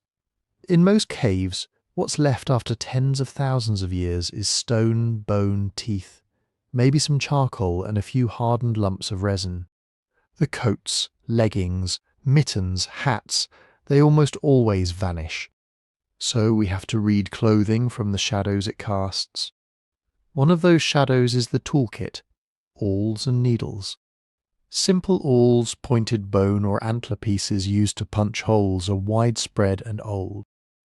You can do a lot just by piercing a row of holes and threading a thong through them, making a cylinder of hide into a legging, lashing a pair of skins around your feet, tightening a hood under your chin. Eyed needles are rarer and generally later, but when they appear, they suggest a different level of precision. An eyed needle lets you pull a fine thread all the way through without having to drag a thick thong after it. That means closer stitches, curved seams, and the ability to shape clothing to the body instead of simply wrapping it. Once you can cut hides into pieces and sew them back together, your imagination can go a long way. Leggings that taper from hip to ankle, tunics with gussets under the arms to allow easy movement, hoods that hug the face and tie or button under the chin, mittens that enclose all the fingers in a single warm pocket. You can't see these garments directly, but you can see the cognitive leap they require, understanding how flat pieces turn into volume, how a curve cut here will prevent a draft there. And then there is the climate itself pressing the argument. In truly cold, windy, ice age conditions, draped skins alone don't keep you alive for long, especially if you're moving, sweating, hunting. Fitted clothing matters not just for warmth, but for managing moisture, keeping snow and wind from being funneled against bare skin. It is plausible that Neanderthals and later modern humans in harsh latitudes had multiple layers. Maybe an inner, softer hide worn fur in, and an outer, tougher shell worn fur out. Hands and feet are the most vulnerable. Frostbite does not care how strong you are or how well you throw a spear. It goes after fingers, toes, ears, noses first. In many cold-adapted cultures, footwear becomes a critical technology, as important as any spear point. You can imagine Ice Age solutions from what we see in later groups, and from the demands of anatomy. Soft, soled moccasin-like shoes, made from a single piece of hide, drawn up and laced over the top of the foot, perhaps an inner sock of fur, hair side in, and an outer sole of thicker leather. Wrapped footwear, pieces of hide or woven material wound around the foot and under the arch, then tied at the ankle. Layered foot wrappings stuffed with dry grass or fur as insulation. Gloves are trickier to infer, but simple mitt-style hand coverings are easy to make. A flat piece folded and sewn along two sides, thumb included or not. Even just fur bags for hands would keep them alive during long walks, or while riding out a storm at the cave mouth. All of this takes time, and that time adds up. Think about one winter's worth of clothing for a small group, maybe 15 or 20 people. Children growing fast and outpacing last year's gear. Elders who need extra warmth. Hunters whose leggings and footwear wear out fastest. Every hole, every tear from a branch or a rock is another repair session by the fire. Hideworking is not a one-off task done at the start of the season. It is a constant, quiet background labour. Every evening after tools are checked and meat is roasting, someone is probably mending, replacing broken laces, restitching a seam where the sinew has frayed, patching a worn knee or elbow with a scrap cut from some older, retired piece, resmoking a damp garment to freshen it and keep rot away. If you map out the hours, a surprising share of the group's total work budget is tied up just in maintaining the skin between skin and world. And clothing is not invisible to the social eye. Once you are cutting, sewing and assembling multiple pieces, the choices you make can say as much as they seal. A certain cut of hood or pattern of seam could mark your group, the way a clan pattern marks tartan in much later societies. The colours and textures of different animal skins, reindeer, horse, bison, hare, fox, could signal where you've been hunting and what you've been successful with. A line of pierced teeth or shells edging a hood, or a distinctive fringe at the hem of a child's coat might speak to age, status, or kin. Even in the deep Ice Age, decoration does not have to be separate from function. A row of stitches that strengthens a seam can be done in a way that also looks pleasing. A reinforcing patch at the elbow can be cut with a particular curve that belongs to your people. The same awls and needles that make your winter boots can also attach a single bright bead where your hand rests, catching your own eye in the firelight and reminding you who you are. In a world where survival depends on shared effort, clothing could also broadcast role. The best hunter's parka, heavy with scars, might carry certain trophies. A skilled hide worker might be known by the finesse of the seams they make, the softness of the leather they turn out. Children might first practice stitching on doll-sized scraps, learning the motions that will one day keep them and their own families warm. So when you picture that Ice Age cave, don't just see pelts tossed over shoulders like blankets. See the long chain of work that turned raw skins into a second, carefully engineered skin. See the hands that scraped and softened and stitched, season after season. See the quiet communal labour of warmth, wrapped around every body, invisible in the archaeology, but absolutely central to every breath that turns to steam in the cold air just outside the cave mouth. Those hands aren't working alone. Every stitch in those garments, every scraped hide, every tool edge sits inside a web of people. A cave in the Ice Age is not a single nuclear family hiding from the cold. It's a node in a bigger, mostly invisible network. Inside the shelter on a given night, you might have a dozen, maybe 20 people. Some sites show signs of slightly larger groups, others smaller, but there are practical limits. Too many bodies and the smoke becomes unbearable. Resources around the cave get stripped too quickly, tempers fray. So a cave camp is usually just one piece of a much larger social puzzle. The rest of the network doesn't leave such neat traces. Sister bands camped a valley away don't show up in the floor of your cave. The cousins you visit twice a year, trading stone from their hills for hides from your herds, don't leave their footprints baked into your hearth ash. The young adults who marry out or in, carrying information and genes between groups, pass like shadows through the archaeological record. It means that when we look at the bones and tools in a single cave, we're almost never seeing the whole society. We're seeing one room in a house that has many rooms, many doors, and long hallways that extend far beyond the rock. Within that room, work is divided, but it is not a factory line. There are patterns, people who hunt more, people who stitch more, people who know plants or paths or stone. Age and experience matter. A teenager who runs fast and throws straight will be nudged toward the hunt. An older person with sore joints might spend more time at the fire, repairing clothing or shaping delicate bone tools. Someone with a steady hand and a good eye might specialize in the hardest pieces of knapping. But none of this is rigid in the way later agricultural societies can be. If a hunter twists an ankle, someone else has to learn to throw. If a skilled hide worker dies, their knowledge has to be spread around the group, not buried with them. Children watch everything and try everything. They carry meat, they play with broken tools, they imitate scraping motions on scraps of hide. Over time, interests and talents sort themselves out, but the underlying rule is flexibility. Survival does not allow many people to sit idle at the edges. You can see the importance of mutual care even in the skeletons. Some Ice Age remains show individuals who lived for years with serious injuries or disabilities, fused spines, withered limbs, healed skull fractures. These are people who, on their own, would not have survived a single winter of hunting and gathering in bitter cold.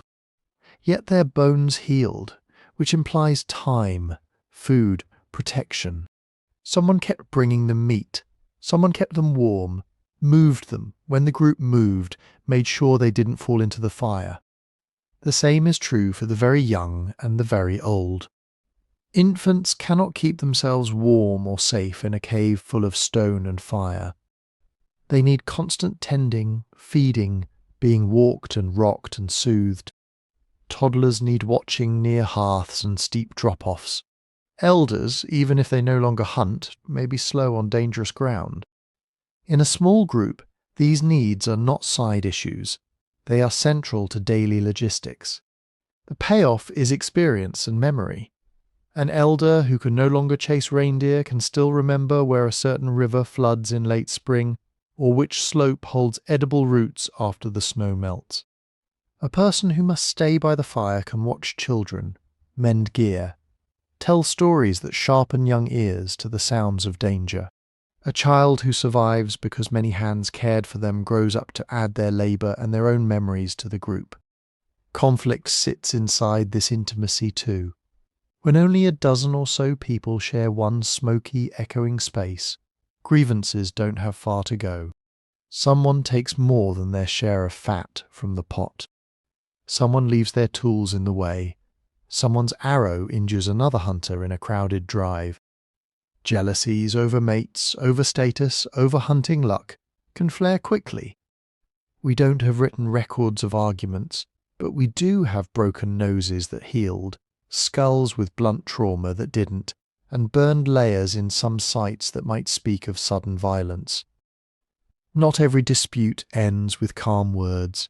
In tiny groups, though, pure aggression is costly. You cannot easily replace a skilled hunter, a good leather worker, a person who knows a crucial route. So most of the time, conflicts probably had to be managed, not escalated. Maybe through temporary separation, one family taking the children to camp a little downriver for a while. Maybe through ritualized confrontation, shouted words, displays of anger that stop short of lethal force. Maybe through elders stepping in, or the quiet pressure of many eyes turning away from someone who hoards or bullies until they change or leave. Between groups, the same tension scales up. When two bands meet near a rich hunting ground or a crucial water source, there are choices. They can trade stone for meat, news for news, mates for mates. Or they can threaten, trying to drive the others away. Which path they take may depend on past history, on how desperate each group is, on how many hungry children are waiting back in their respective caves. Evidence of long-distance materials, shells from the sea far inland, stone from distant quarries, suggests that at least some of the time cooperation won. Routes became known, safe meeting places were established, gift-giving and partner exchange built alliances that could last generations. These alliances are invisible in bone, but visible in the spread of ideas and objects. Holding all of this together is teaching. Every useful skill in that cave has to live in minds and hands, not in books. How to pressure flake a blade without snapping it. How to recognize a storm front by the way the wind smells at dusk. Which patch of ice over the river is safe in late winter, and which will swallow you whole. This is learned, step by step. A child starts by watching, then by being allowed to touch, to hold a dull stone, to poke at the ashes at the edge of the fire, to carry the light end of a carcass. Later they are given small tasks. Scrape this tiny scrap of hide, twist this bit of sinew into cord, watch your younger sibling while the adults are away. Mistakes are inevitable and dangerous, so teaching tends to be patient and repetitive. You can imagine the sound of it, low voices, the tap of stone on stone, a simple phrase repeated as a lesson, here, not there, this way, not that. Some knowledge is too complicated to be handed over as pure instruction. It comes wrapped in story. Around the evening fire, when work slows and the cave settles, words can roam. Someone tells of a winter when the river froze differently and a herd broke through the ice. Someone repeats the tale of an ancestor killed by a particular cliff, so steep and crumbly that children should never climb it. A stranger visiting from another band shares a song that lists the order of camps along a long migration route, each verse a landmark. Story and song are not entertainment layered on top of survival. They are some of the main tools for storing and transmitting practical information in a world without writing. They also knit the group together, listening to the same stories, laughing at the same remembered mishaps, crying quietly when a lost child or hunter is named. The people in the cave reinforce who we are. The world outside is full of cold, of teeth, of uncertainty. Inside, by the coals, There are shared memories and shared futures. The conflicts, the small selfish impulses don't disappear. But they are continually pulled back into a wider fabric of obligation, affection and identity woven night after night by the light of the fire. In that sense, the real home is not the cave itself, but the relationships that fill it, flickering and shifting like shadows on the stone. All that warmth and cooperation sits a few steps away from a very hard edge. The mouth of the cave is not a front door with a lock. It's a threshold, and on the other side is a landscape full of other beings who like caves just as much as you do. In some regions the bones say cave bears were the original tenants. Massive, plant-eating most of the year, but capable of lethal aggression if surprised at close range. Their skeletons pile up in certain chambers like a landlord's archive, generation after generation returning to the same den to sleep through the worst of the winter. In others there are big cats, lions built for the steppe, heavier than the modern African kind, hunting bison and horses in the open, but retreating into rock shelters to rest, to drag kills away from rival scavengers, sometimes to raise cubs. Hyenas love caves too. They drag bones into them, chew them to splinters, leave dung and scratched walls and a particular chaotic pattern in the debris that archaeologists can recognize from a handful of fragments. Wolves and smaller carnivores, foxes and lynx sometimes move in as well. When we look at the layers on a cave floor, we often see alternation. A band of humans, fire pits, stone flakes, butchered bones. Then, above that, a layer dominated by hyena gnaw marks, coprolites, tooth-punctured joints with no cut marks at all. Then humans again. Then bears. Then a long gap of wind-blown dust. It doesn't look like peaceful cohabitation. It looks like competition. If you're thinking about staying in a cave, you learn to read these traces long before an archaeologist ever will. The smell of old dung, the shine of smoothed rock, where something big has rubbed past for years, the deep claw marks well above your head, the polished channel where generations of paws have taken the same path inside. These are warnings. Sometimes the answer is simple. You pick another shelter. Sometimes there isn't another shelter within safe walking distance, so you negotiate, not with words but with timing and risk. You might use a cave only seasonally, moving in when the bears have already left in spring, leaving again before their return in autumn. You might avoid the deeper chambers altogether, using only the front overhang, and keeping your fire close to the entrance, letting smoke and noise announce your presence to anything sniffing around in the dark. Those night fires are not just for warmth or cooking. They are a signal across many cultures. Fire at the boundary is a way to say, this space is claimed, this group is awake, here are eyes and weapons. In the Ice Age, a ring of glowing coals, flickering light on stone, the crack of burning wood, the sharp scent of smoke and ash, all combine into a kind of low-tech fence. You don't know which creatures fear fire as a matter of instinct, and which simply learn to associate it with screaming humans and flying spears.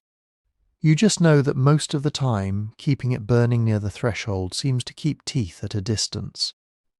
And you don't trust fire alone. Someone is always listening. Night watches are costly. Every person awake is a person not resting for the next day's hunt or march. But the risk of everyone sleeping deeply, all at once in a cave with a single exit, is too great. So people take turns. An older child, proud to be included, sits up with an adult and pokes the coals, adding fuel, watching the way the wind changes at the mouth. Someone with an injured leg, who can't join the hunt, pays their share of vigilance in the long hours before dawn. They are listening not only for padded feet and distant howls, but for nearer, subtler hazards. A cave is solid, but not safe in the way a house of cut stone can be. Roofs flake. Stones loosen. In some sites, fallen blocks the size of small cars sit where they crashed from the ceiling. You can imagine the sound, the sudden dust, the panic. Maybe it happened when no one was inside. Maybe once it didn't. People learn by experience where not to sleep. They avoid bedding down directly below cracked vaults, keep children away from unstable ledges. Paths from the hearth to the outside become habitual, tested, memorized. Even so, feet slip. Someone dozing too close to the fire rolls in their sleep and touches a burning stick. A toddler stumbles into embers. The scars from these moments are written in bone and in quiet, careful behavior. Smoke is another invisible predator at the threshold. The colder and stormier it is outside, the more tempting it is to drag the fire deeper inside to avoid gusts and rain. The more you do that, the worse the air becomes. Eyes burn, lungs ache, coughing fits wake the sleeping. Over years, people adapt their hearths, choosing spots with just enough draft, arranging stones and vents in ways that seem to pull the smoke upward and outward. Move a little too far from that sweet spot during a blizzard. Block an opening with a hastily hung hide, and the cave becomes a slow suffocation chamber. Outside, the weather can turn the entrance itself into a trap. A clear evening can become a whiteout in less than an hour. Blizzards sweep across open valleys, filling gullies and carving drifts that can half block the mouth of your shelter by morning. Freezing rain coats the rocky approach in slick ice. The short slope you padded down easily yesterday becomes treacherous, especially for the old and the very young. Someone carrying waterfalls, striking head or hip on stone. Sudden thaws bring a different danger. Ice that seemed thick enough to walk across collapses without warning. Meltwater pours off cliffs, turning familiar paths into waterfalls, spitting rocks and debris. In some regions, spring floods can reach right into cave mouths, undercutting floors, soaking bedding, washing away cached firewood or stored meat. These are not rare disasters. They are part of the rhythm of the year. So every decision about staying or going carries an unspoken risk calculus. You weigh the known dangers of this cave, its loose stones, its tricky entrance, the tracks of predators you've seen in the snow, against the unknown dangers of moving on. Out there you might find a better shelter, or none at all before nightfall. You might cross the territory of another human band in a bad mood. You might be caught in the open when the weather turns. In good years with plentiful game and a mild season, the balance tips towards staying put. You shore up your spot, keep the fire going, accept the daily nuisance of smoke and drips, and the occasional nocturnal rustle outside. In lean years, or, after a close call, a lion's shadow at the entrance at dusk, a rockfall that misses someone by inches, the ice giving way under a child near the stream, the cave itself begins to feel haunted by risk. Then the conversations around the fire shift. People talk more often of other places. The rock ledge 2 days' walk south, the shallow overhang near the river bend, the stories of a broad, dry shelter someone's cousin used during a past bad winter. When the moment comes, it may not be dramatic. Just a morning when packs are tied a little tighter, when meat is dried a little more carefully, when tools are wrapped for travel instead of laid out for another day's work. Someone takes one last look at the hearth, at the smoke-blackened ceiling, at the scars on the threshold stone where feet and paws have passed for generations. Then you step out into the cold because, in the Ice Age, safety is never a place you reach. It's a moving line you follow, always one decision away from teeth, from falling rock, from snow. The cave is a refuge, but it is never without danger. Danger at the threshold is only half the story. The other half happens after the danger has already found you. If you look at the skeletons from Ice Age caves, the first thing that stands out is that many of them are damaged and many of them are healed. Long bones show old fractures that knit back together in slightly crooked lines. Ribs with thickened, rough patches where they broke and then fused. Vertebrae with bony growths that speak of years of strain and compression. Joints ringed with extra bone. the telltale sign of arthritis grinding away at cartilage long before old age as we think of it. Some skulls carry dents from blunt impacts that didn't quite kill. Some limb bones show the neat, sharp breaks you might get from falling on ice or from a charging animal knocking you over. A few skeletons hint at more direct violence, punctures that could be spear wounds, slashes that might be stone blade cuts. It's difficult to say how many of these came from hunting accidents, interpersonal fights, or encounters with other species. But the pattern is clear. Life in and around the cave was physically expensive. Think about what daily work does to your body in that world. Hunting large animals with spears means getting close enough that they can hit you back.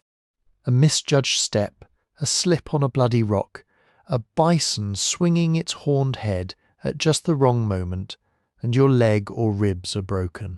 Driving herds toward an ambush, sprinting over uneven ground, leaping streams and ducking brush, you twist ankles, wrench knees, pull muscles.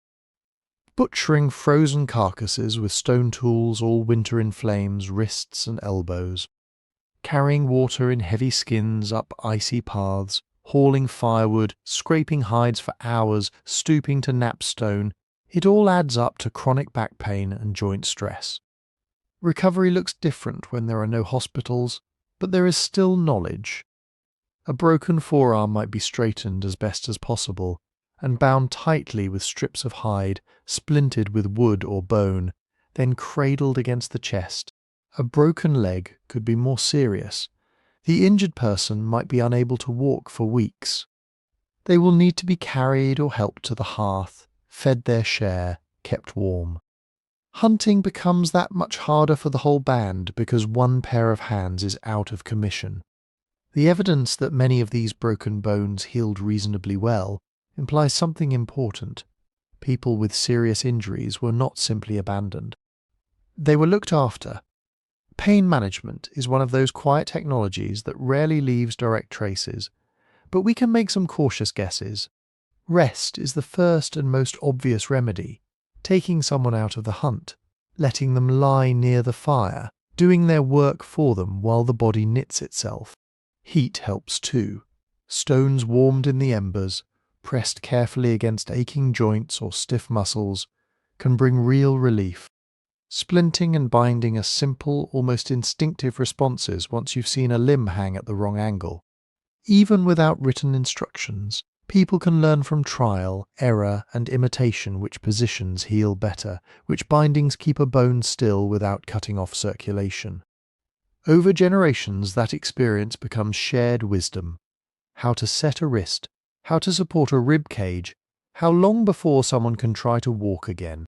As for plants, the Ice Age landscape is not just meat and snow. Even in cold climates, there are roots and barks, resins and leaves with strong effects. Many modern hunter-gatherer groups use bitter herbs to reduce fever, poultices to soothe wounds, chewed bark with mild pain-relieving or anti-inflammatory properties. It would be surprising if Ice Age people never experimented with such things. Someone notices that chewing a particular twig eases toothache a little. Someone else finds that a certain crushed leaf calms an inflamed cut instead of making it worse.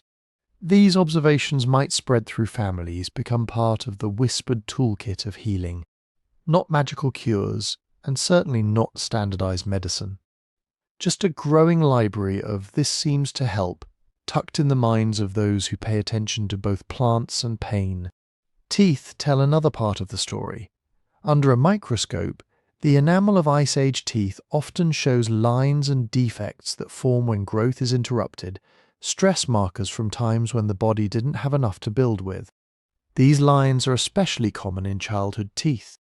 They suggest seasons when food was scarce, when illness swept through, when young bodies had to triage, stay alive now, finish growing later. Some children never recovered fully. Teeth that erupt late, stunted bones, signs of anemia, all point to hard years when the cave fire still burned, but the stomachs around it weren't always full. And yet, many did survive those lean seasons. And they did so in part because they weren't facing them alone. Community care isn't just kindness. In this context, it's a survival strategy. An older hunter with a bad knee might no longer sprint after reindeer, but he remembers where the herds moved in previous winters, where the safe crossings lie, which caves flood in spring. A woman whose hands ache from decades of scraping hides may not lift heavy loads anymore, but she can show a teenager exactly how to thin a skin so it won't crack in the cold, or how to stitch boots so no snow seeps in. Keeping injured and disabled people alive keeps their knowledge alive. Children learn stories and techniques from people whose bodies are no longer suited for the chase, but whose memories hold maps, recipes, warnings. The group that abandons its wounded loses not only compassion, but also accumulated experience. The group that carries them, feeds them, listens to them, carries forward an invisible wealth of information. Emotionally, this world is steeped in risk, but not constantly in drama. Grief is not rare. Infants die of fevers that appear from nowhere. A successful hunter fails to come back from a long track. His spear is found near a cliff, or not at all. Rock falls, sudden storms, infections from minor cuts that spiral out of control, each leaves an empty place at the hearth. There is fear too, the quiet, grinding worry when a cough hangs on too long, when an injury smells wrong, when the game has not returned and the food pile shrinks. But alongside fear and grief there is something else, endurance shaped into routine. You get up and tend the fire, you scrape the hide. You check on the child whose last illness left those faint lines in their teeth. You bring a warmed stone to the woman whose back never quite healed right after that fall years ago. You tell a story that your own grandparents told about a winter even worse than this one, and how people got through. Over time, that repetition becomes a kind of shelter of its own. In a life where bones break, teeth ache, joints swell, and loved ones vanish into snow or sickness, the familiar pattern of shared work and care is a thread that keeps minds from unravelling. People know that pain is part of the landscape, like cliffs and cold. They also know that as long as someone is there to share the load, to bring water, to straighten a splint, to sit beside you through a night of fever, you are not finished yet. In the Ice Age cave, resilience is not heroic or grand. It's ordinary. It's the crookedly healed arm still good enough to cradle a child. The limping elder whose stories keep the group from gambling on a dangerous route. The scarred hunter who moves a little slower now, but steadies the spear of someone younger. Bodies break. Often they mend. Between those two states lies the real heart of cave life. The quiet decision, day after day, to keep each other going. If daily care and shared work are one kind of shelter, there is another that's harder to see in bones and tools. It lives on the cave walls. Not every Ice Age cave has paintings or engravings. In fact, most don't. Archaeologists have dug through countless shelters that were clearly lived in hearths, butchered bones, napping debris, ash layers stacked like pages in a book, and found nothing on the walls but smoke stains and natural cracks. The painted caves, the ones with animal herds running in ochre and black, are rare. That alone tells us something. Whatever was happening in those spaces was not just casual doodling while you waited for the soup to boil. Part of the reason is simple function. A good living cave is dry, safe from rockfall, not too deep, with an entrance that lets in some light and air. You want room for people, storage, and smoke to escape. Many of the most famous art caves, by contrast, are awkward as houses. Narrow, twisting passages, sudden pits, ceilings so low you have to crawl. They flood in certain seasons or sit in such exposed spots that winter winds knife straight into the entrance. It's as if some caves were kitchens and bedrooms, and others were something else. Places you visited, not places you slept. Tradition matters too. Once a group starts marking a particular cave, that cave becomes anchored in memory. Generations later, even if people have shifted camp up and down the valley many times, they might keep coming back to that same dark hollow because this is where our people left their signs. Inside, the record is subtle and layered. Some of the images are widely accepted as deliberate art: charcoal outlines of bison and horses, carefully shaded aurochs, mammoths picked out with a few confident curves, fine engravings scratched into soft rock or bone, following the contours of the surface as if the artist was coaxing the animal out of the wall itself. Red and yellow pigments smeared or painted in lines and patches, black manganese or charcoal used for contrast, sometimes blown as a mist around a hand pressed to the stone. Those hand stencils in particular are everywhere. Palms splayed, fingers spread or folded, adult hands, probable children's hands, sometimes clustered, sometimes isolated far back in narrow cracks. Are they art? Signatures? A way of saying, I was here, or we were here, or something more formal, like a marker of belonging, a silent chorus of presence layered over centuries? We don't know, but it's hard not to feel that each one records a moment when warm skin touched cold stone. Someone inhaled, someone blew pigment from their mouth, and a negative ghost of their hand stayed behind. Alongside the animals and hands are abstract signs, dots, lines, ladder-like shapes, branching forms, zigzags, curves that repeat from cave to cave and region to region. Some researchers think these might be a kind of proto-notation, marks for counting, for seasons, for tracking animal behavior. Others see them as more purely symbolic clan signs or ritual motifs. The safest thing to say is that they were meaningful. Not random, the same forms recur too often in too many places to be simple boredom scratches. Even reaching many of these images takes planning. Once you leave the cave mouth, light drops off quickly. To go deep, you need fire that you can carry.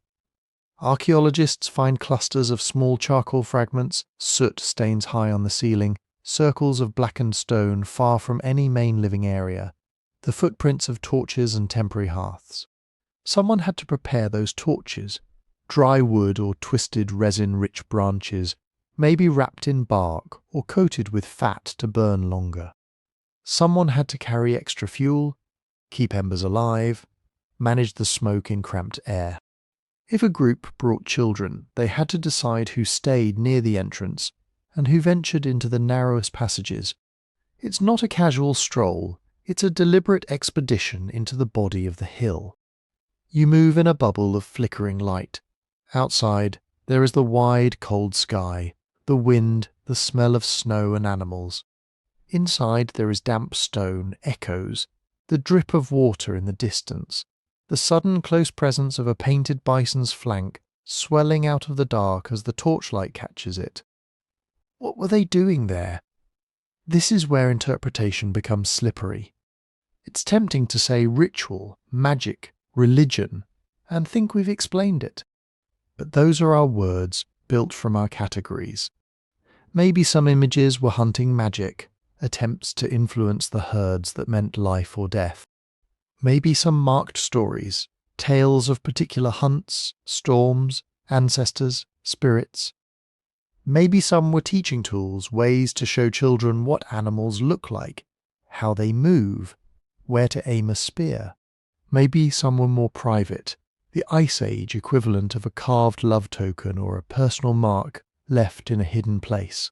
Almost certainly, not every visit meant the same thing to every person. A child on their first trip into the deep chamber, heart hammering in the torchlight, is having a different experience than the elder who has walked that passage many times. What we can say, gently, is that painting an animal deep underground, in a place that is difficult and even dangerous to reach, is an act that invests that cave with significance. It turns the cave into a layered memory. Next time the group comes within a few days' travel, someone might say, we should go back to the place of the red horses, Or we must check on the hands. The cave is no longer just a hole in the rock. It is a location on the map of stories. Even caves without grand paintings can be marked. A simple engraved line near the entrance, a cluster of cup-shaped depressions pecked into a rock, a streak of pigment where someone trailed red fingers along the wall. These small signs may matter deeply to the people who know what they mean. Over years and lifetimes, such markings turned certain caves into archives, not of written words, but of remembered events and shared meanings. They help anchor identity in a landscape that people are constantly moving through. We've gathered many of these scenes and the wider story around them into a longer, slower version of this journey. If you'd like to drift off with more of it, the book is up at sleepytimehistory.com, and for this week there's a quiet little discount waiting there. Back in the Ice Age, though, no one is thinking about books. They are thinking about whether the bison will come this way again, whether the river will freeze solid this winter, whether the child whose handprint is smallest will live to see their own children press hands to the same wall. The cave that keeps out wind and bears is one kind of refuge. The cave that holds the marks of your people, their hands, their animals, their signs, is another. It is a place where the living and the remembered overlap, where the stories you tell around the fire have a physical home in stone. When your band finally moves on, that cave stays behind, quietly holding the traces of your visits in its deeper chambers, waiting for the day when footsteps and torchlight come back. Leaving is as much a part of cave life as arriving. Even the most perfect Ice Age shelter could not feed you forever. Animals moved, plants ripened and vanished, rivers froze, thawed, flooded and shrank. So the people at the cave mouth were rarely permanent residents in the way we think of a modern house. They were more like tenants of a season. Archaeologists can sometimes see this in the ground itself. Some caves have thick, slowly built-up layers of ash and debris, hearth after hearth in almost the same spot, trampled floors, repeated cycles of sweeping, dumping, burning. The bones are varied: a little horse, some reindeer, a bird, fish, plants. There are children's teeth, broken tools repaired and repaired again, the quiet clutter of everyday life. Those places look like base camps, spots where a band settled in for weeks or months, coming back year after year when the herds moved through, or the river ran just right. Other caves tell a different story. The deposits are thin. One or two fire lenses, a scatter of broken stone from tool making, a small pile of bones from a single butchered animal. Then nothing for a long stretch of sediment. Then another brief visit. Sometimes the hearths appear in slightly different places each time, like people who came in, warmed themselves, slept a night or two, and then were gone. These look more like short stopovers, lightning shelters on a long journey. The kind of place where you keep your packs mostly tied, because you know you're not staying. Over thousands of years, those patterns build what archaeologists call an occupation sequence, but underneath the jargon is something simple, a rhythm of coming and going, tied to things that never sat still. Herds of reindeer, bison, horse, mammoth, following pastures that greened up earlier in one valley and later in another. Salmon or trout that crowded certain stretches of river only for a few cold, frantic weeks. Nut trees that dropped their harvest in a brief, noisy storm. Edible shoots that appeared along south-facing slopes just as the snow melted back. If your food was moving, you moved too. Some bands might loop through a broad territory every year, revisiting known caves when the season matched. Others might stay more flexible, scouting for new hollows if storms blocked passes or herds shifted routes. And woven through the ecology were social paths, where your allies usually camped in the warm months, where a neighbouring band's trails crossed yours, where you expected to find in-laws or trading partners if you needed help. That network of caves, rock shelters and open camps was a mental map as much as a physical one. In that moving life, what you carried with you and what you left behind mattered. Heavy things, big grinding stones, piles of firewood, spare logs for spear shafts were often left in place. If you planned to return, the cave itself became a kind of storage chest. A bundle of good flint tucked into a crack, a half-finished antler tool stashed on a ledge, a cache of bones rich in marrow left frozen in a side chamber where the cold air pooled. Lighter, more personal items travelled: your best spear, the knife you knew by feel, the precious piece of fire-starting kit, the small pouch of pigment or medicine. Carried objects represent planning at the scale of days. Stored objects represent planning at the scale of seasons. Archaeologists sometimes find clusters of similar tools all made from the same stone, far from where that stone exists naturally. That can mean that people arrived carrying a well-stocked toolkit, used it up over a brief stay, then left with what remained. The pattern of what is missing, the parts we know they must have had, but did not discard, speaks as loudly as the items that survive. Underfoot, every visit leaves a time capsule, a thin grey line of ash that used to be a fire warm enough to thaw frozen meat. A layer of trampled earth, speckled with microscopic chips of stone from a single afternoon's napping. Tiny fragments of burned bone from marrow cracked out and roasted.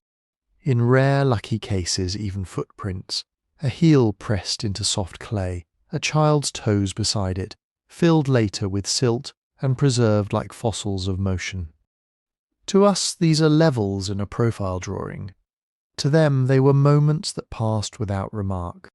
A tired person dropping a broken point near the hearth, a child spilling some berries, someone sweeping ashes to the side and setting a new fire over the old. Then someone else comes along, maybe months later, maybe centuries. Humans or not, hyenas drag bones in and chew them to splinters. Bears sleep in the back chamber through a string of winters, churning old layers as they dig beds. Later, human groups dig new hearths into old ones, reuse stones, toss fresh rubbish onto ancient floors. A flint flake from one era can be pushed down into the sediments of another by nothing more dramatic than a hoof step. By the time we arrive with our trowels and fine sieves, the story is mixed. Lines blur. Did this point belong with this hearth, or did it slide there gradually? Are these two occupations really separate, or just different moments of the same season? Certainty softens at the edges, the way smoke softens the ceiling. Even so, a pattern survives. In cave after cave, we see evidence of return. Not just one blaze of use and abandonment, but pulsing visits like a heartbeat in stone. Imagine being part of one of those bands on the day you leave. The fire has burned down to safe embers. The last scraps of meat are packed away or left for the scavengers. Someone checks the back chamber to be sure no tool is forgotten. Someone sprinkles a little fresh soil over the hearth or places a stone just so, because they plan to build the next fire in the same place. You step out into the brightness. The cave mouth shrinks behind you as you follow the others along the track, weapons and bundles over your shoulders, children stumbling a little in the cold air. You don't know everything that will happen before you see this place again. You don't know if the herds will come this way, or if storms will block the pass, or if someone will be missing when you return. But you know the cave is there, waiting. Its walls remember the smoke. The floor remembers the pressure of feet. Somewhere inside, in a dark hollow or on a high ledge, your people's small hidden things are sleeping through the seasons. You leave no written promise to come back. Just ashes, faint footprints, a pattern of bones, maybe a handprint or a scratch on the wall. For you, it is a pause in a long journey. For the cave, it is another thin layer of memory, ready to be joined by the next. At some point, the fire in our imagined cave burns low. The children who were drowsing near the embers are fully asleep now. The last murmur of conversation has faded into slow, even breathing. The air is still warm, still thick with the scent of smoke and stone and animal fat, but the work of the day is done. You can stay here if you like, just for a moment longer. Listen to the faint drip of water in the back chamber. Feel the weight of the fur over your shoulders, the roughness of the floor beneath your hip. Outside, the wind slides over the cliff face, but in here, it is only a distant hiss, like someone whispering you further into sleep. And then gently we let it go. The cave walls around you soften. The glow of the hearth becomes the dull red of a power light or the faint shine of a street lamp through a curtain. The fur under your cheek becomes the pillow on your own bed. The people breathing nearby are no longer Ice Age hunters, but whoever shares your house, or the quiet of your room if you're alone. You were only visiting, but you brought something back with you. Not a stone tool or a scrap of mammoth hide, but a sense of what it meant to be there, to treat a cave not as a mystical backdrop, but as a real place people had to make livable, day after day and season after season. Shelter was only the start. A roof of rock mattered, but not as much as knowing how to tame that space with fire, how to keep smoke mostly overhead instead of in your lungs, how to carve out sleeping spots and work corners and safe zones in a place that had never been built for you. Food was never guaranteed. Every meal in that cave was the end of a long chain of risk, tracking, missing, trying again, butchering in the cold, hauling heavy loads home, making sure nothing spoiled before the next hunt. Scarcity wasn't a disaster, it was the default setting. Plenty was the brief, fragile exception. Social life, too, was a form of technology. The cave only worked because people did, watching each other's children, tending each other's wounds, sharing skills and stories, and sometimes anger. Conflict had to be managed in a space where you could not just walk away to another room. Cooperation had to be renewed every morning, around every hearth. And threaded through it all was meaning, handprints on the wall, beads worn smooth by fingers, bones arranged just so, bodies laid carefully in shallow pits. These are not things you do if you think life is only about calories in and calories out. They are the traces of people who asked questions we still ask. Who are we? Where did we come from? What happens to us when we die? We know some of this because of science. Because tiny charcoal specks can be dated, because pollen grains can tell us what plants grew near the cave, because cut marks on bone can be measured and compared, because DNA can be coaxed from a tooth and read like a frayed ancient script. But even with all those tools, there are wide, soft spaces of uncertainty. We can see a hearth, but not the jokes told around it. We can see a burial, but not the exact words, if there were words spoken when the body was covered. We can see pigments and engraved lines, but not quite grasp the stories they held, the dreams they marked onto stone. Those gaps are not failures, they are invitations. Places where careful evidence ends and imagination, guided by what we do know, can lean in and ask, what if, without pretending to have all the answers. If your eyes are heavy, you can let those questions drift with you as you fall asleep. If you're still awake, lying there in the dark, you might be noticing how thin the distance feels between your bed and that cold stone floor. You still need shelter. You still need warmth. You still worry about food, about the people you love, about the stories you tell yourself to make sense of all this. The technologies have changed, but the needs have not. Before we fully close the cave door behind us, I'd love to hear from you. If you're listening on YouTube, could you tap like and subscribe if you'd like more slow, sleep-friendly journeys into the deep past? It helps other people find this kind of gentle history. And if you feel up to it, leave a comment telling me where you're listening from. A city apartment, a farmhouse, a dorm room, a long night shift, somewhere out under the stars. Those little glimpses of your world help me imagine who I'm talking to, the way our Ice Age ancestors once imagined distant bands around their own fires.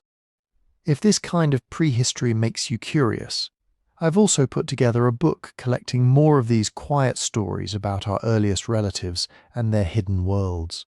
You can read more about it, and pick up a copy if you like, at sleepytimehistory.com. For now, let the cave fade. The fire has burned down to coals. The last flicker of light slides along the stone and goes out. You are here in your own time, with your own walls around you. But somewhere, under layers of rock and sediment and time, the traces of that long ago night are still there. Ashes, footprints, a hand on the wall, a reminder that people not so different from you once lay down in the dark, listened to the wind, and waited for sleep.